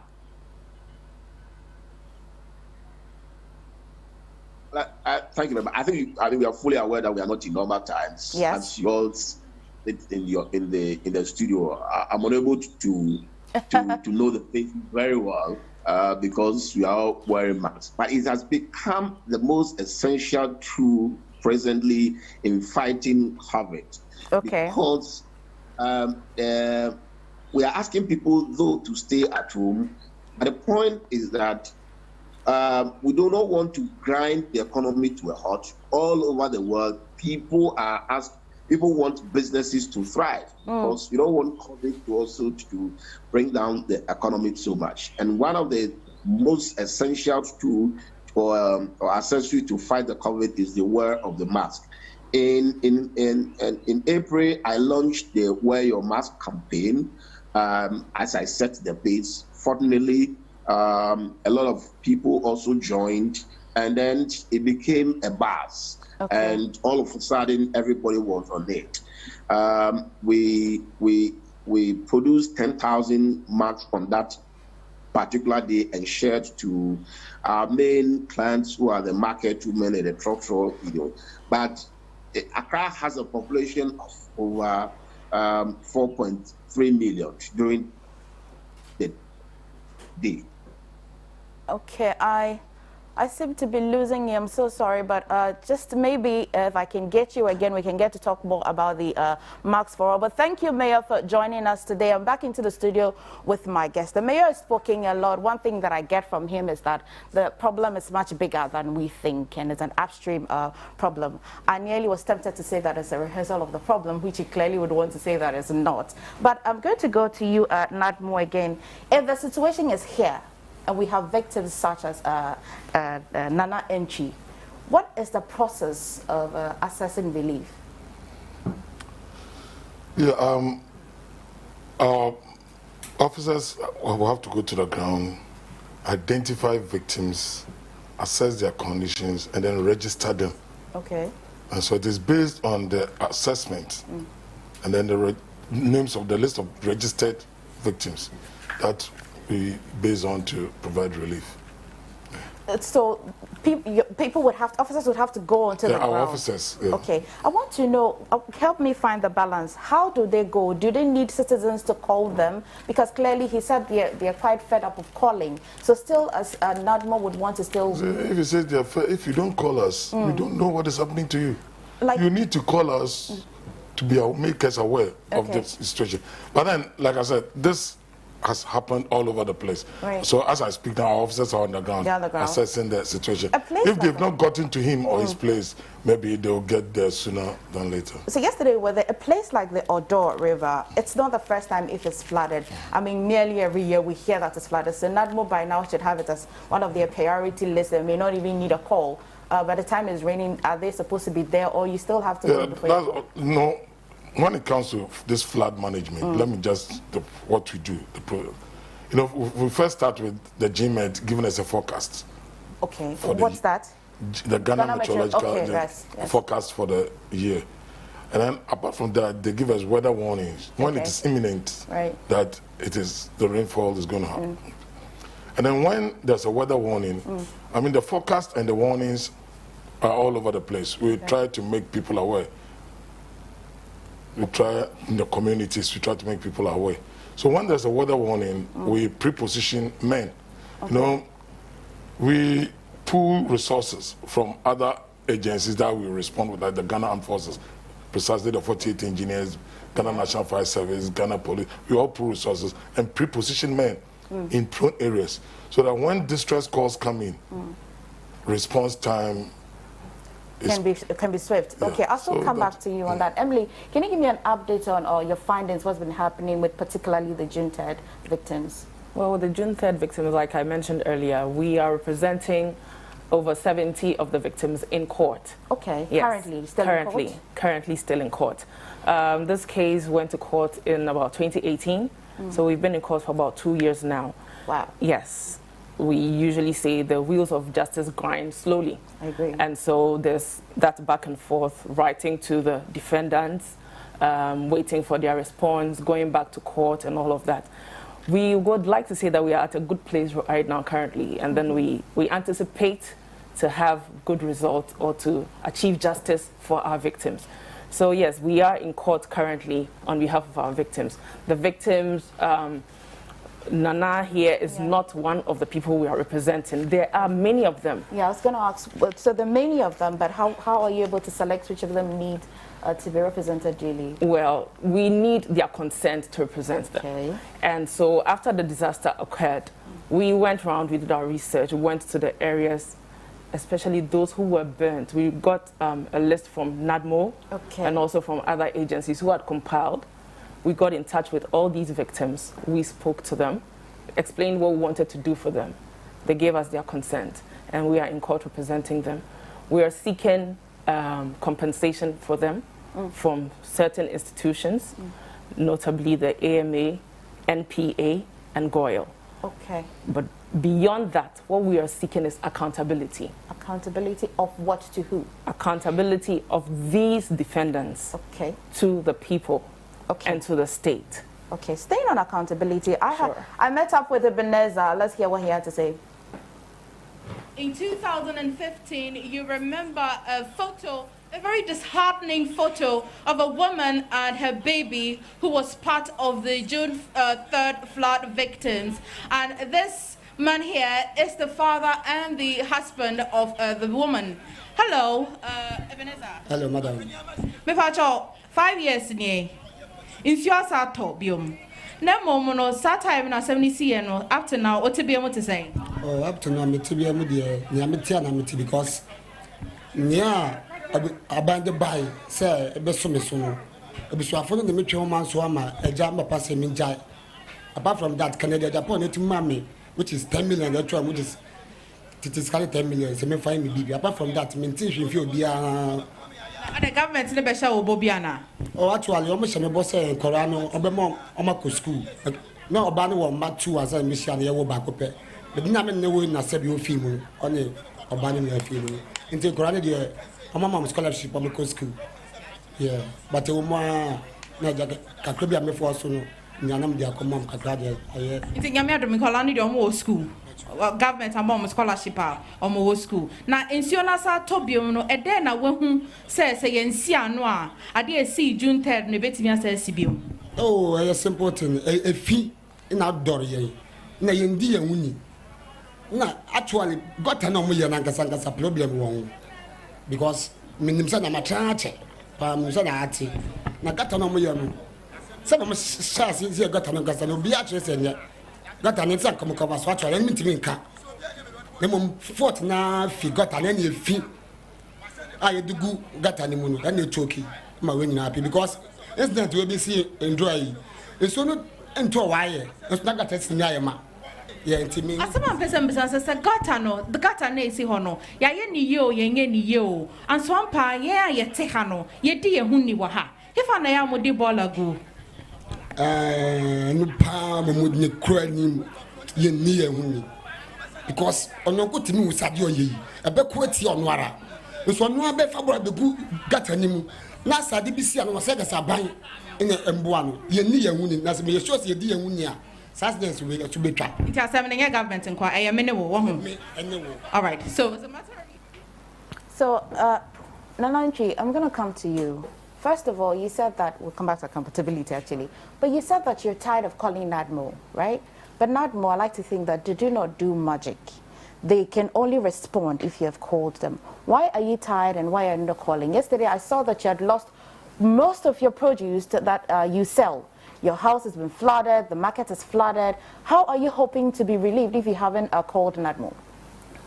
If I recollect, 2015, that Nana Oyelita was the minister, and alongside with Nico van der Boy, the mayor of Accra. The same thing happened. We registered, they wrote our names. I lost millions of CDs. They gave us 300 Ghana CDs. Is that what? What did they say when they gave you the 300 Ghana? Who are the they? Not the government, then the minister and the mayor.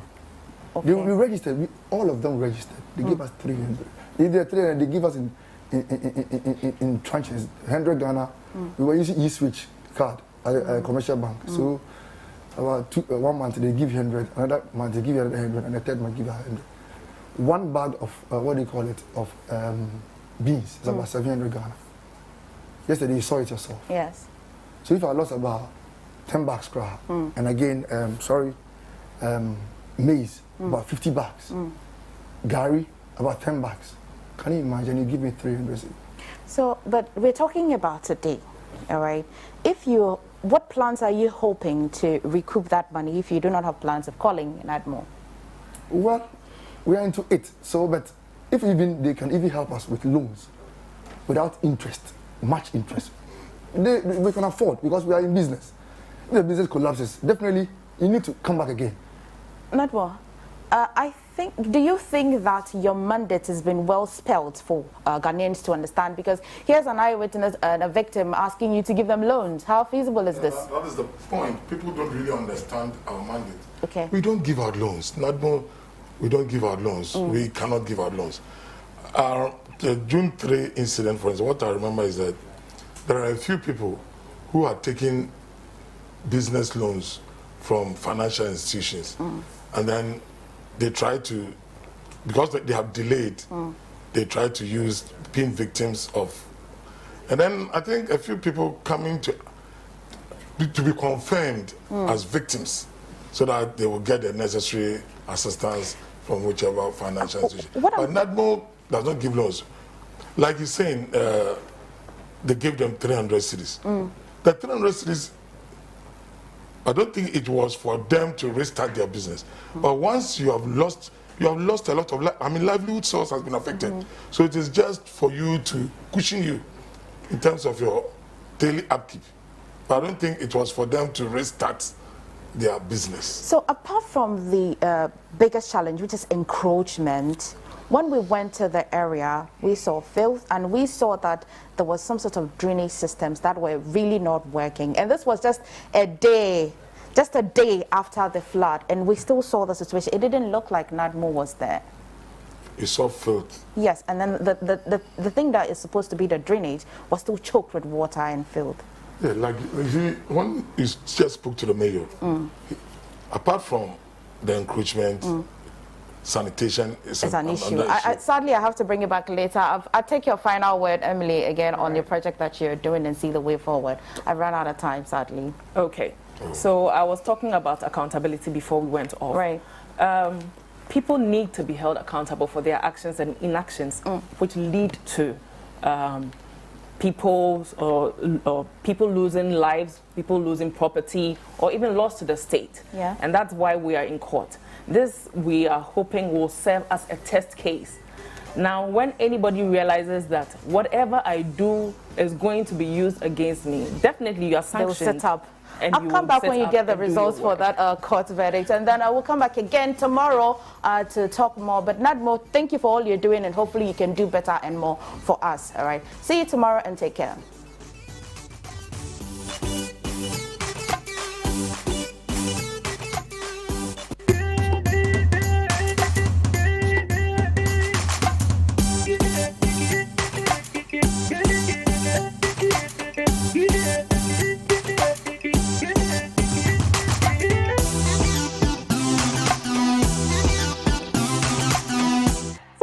In the morning, the sun is shining. It seems like a very beautiful day.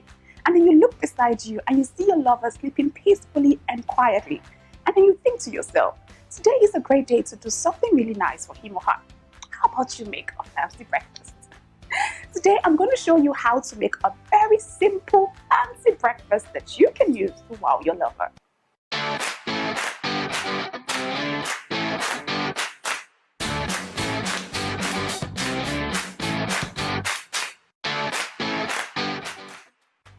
So guys, I'm going to show you how to make a very simple scrambled egg recipe. Now I'm sure you're asking, Rita, what's so fancy about scrambled eggs?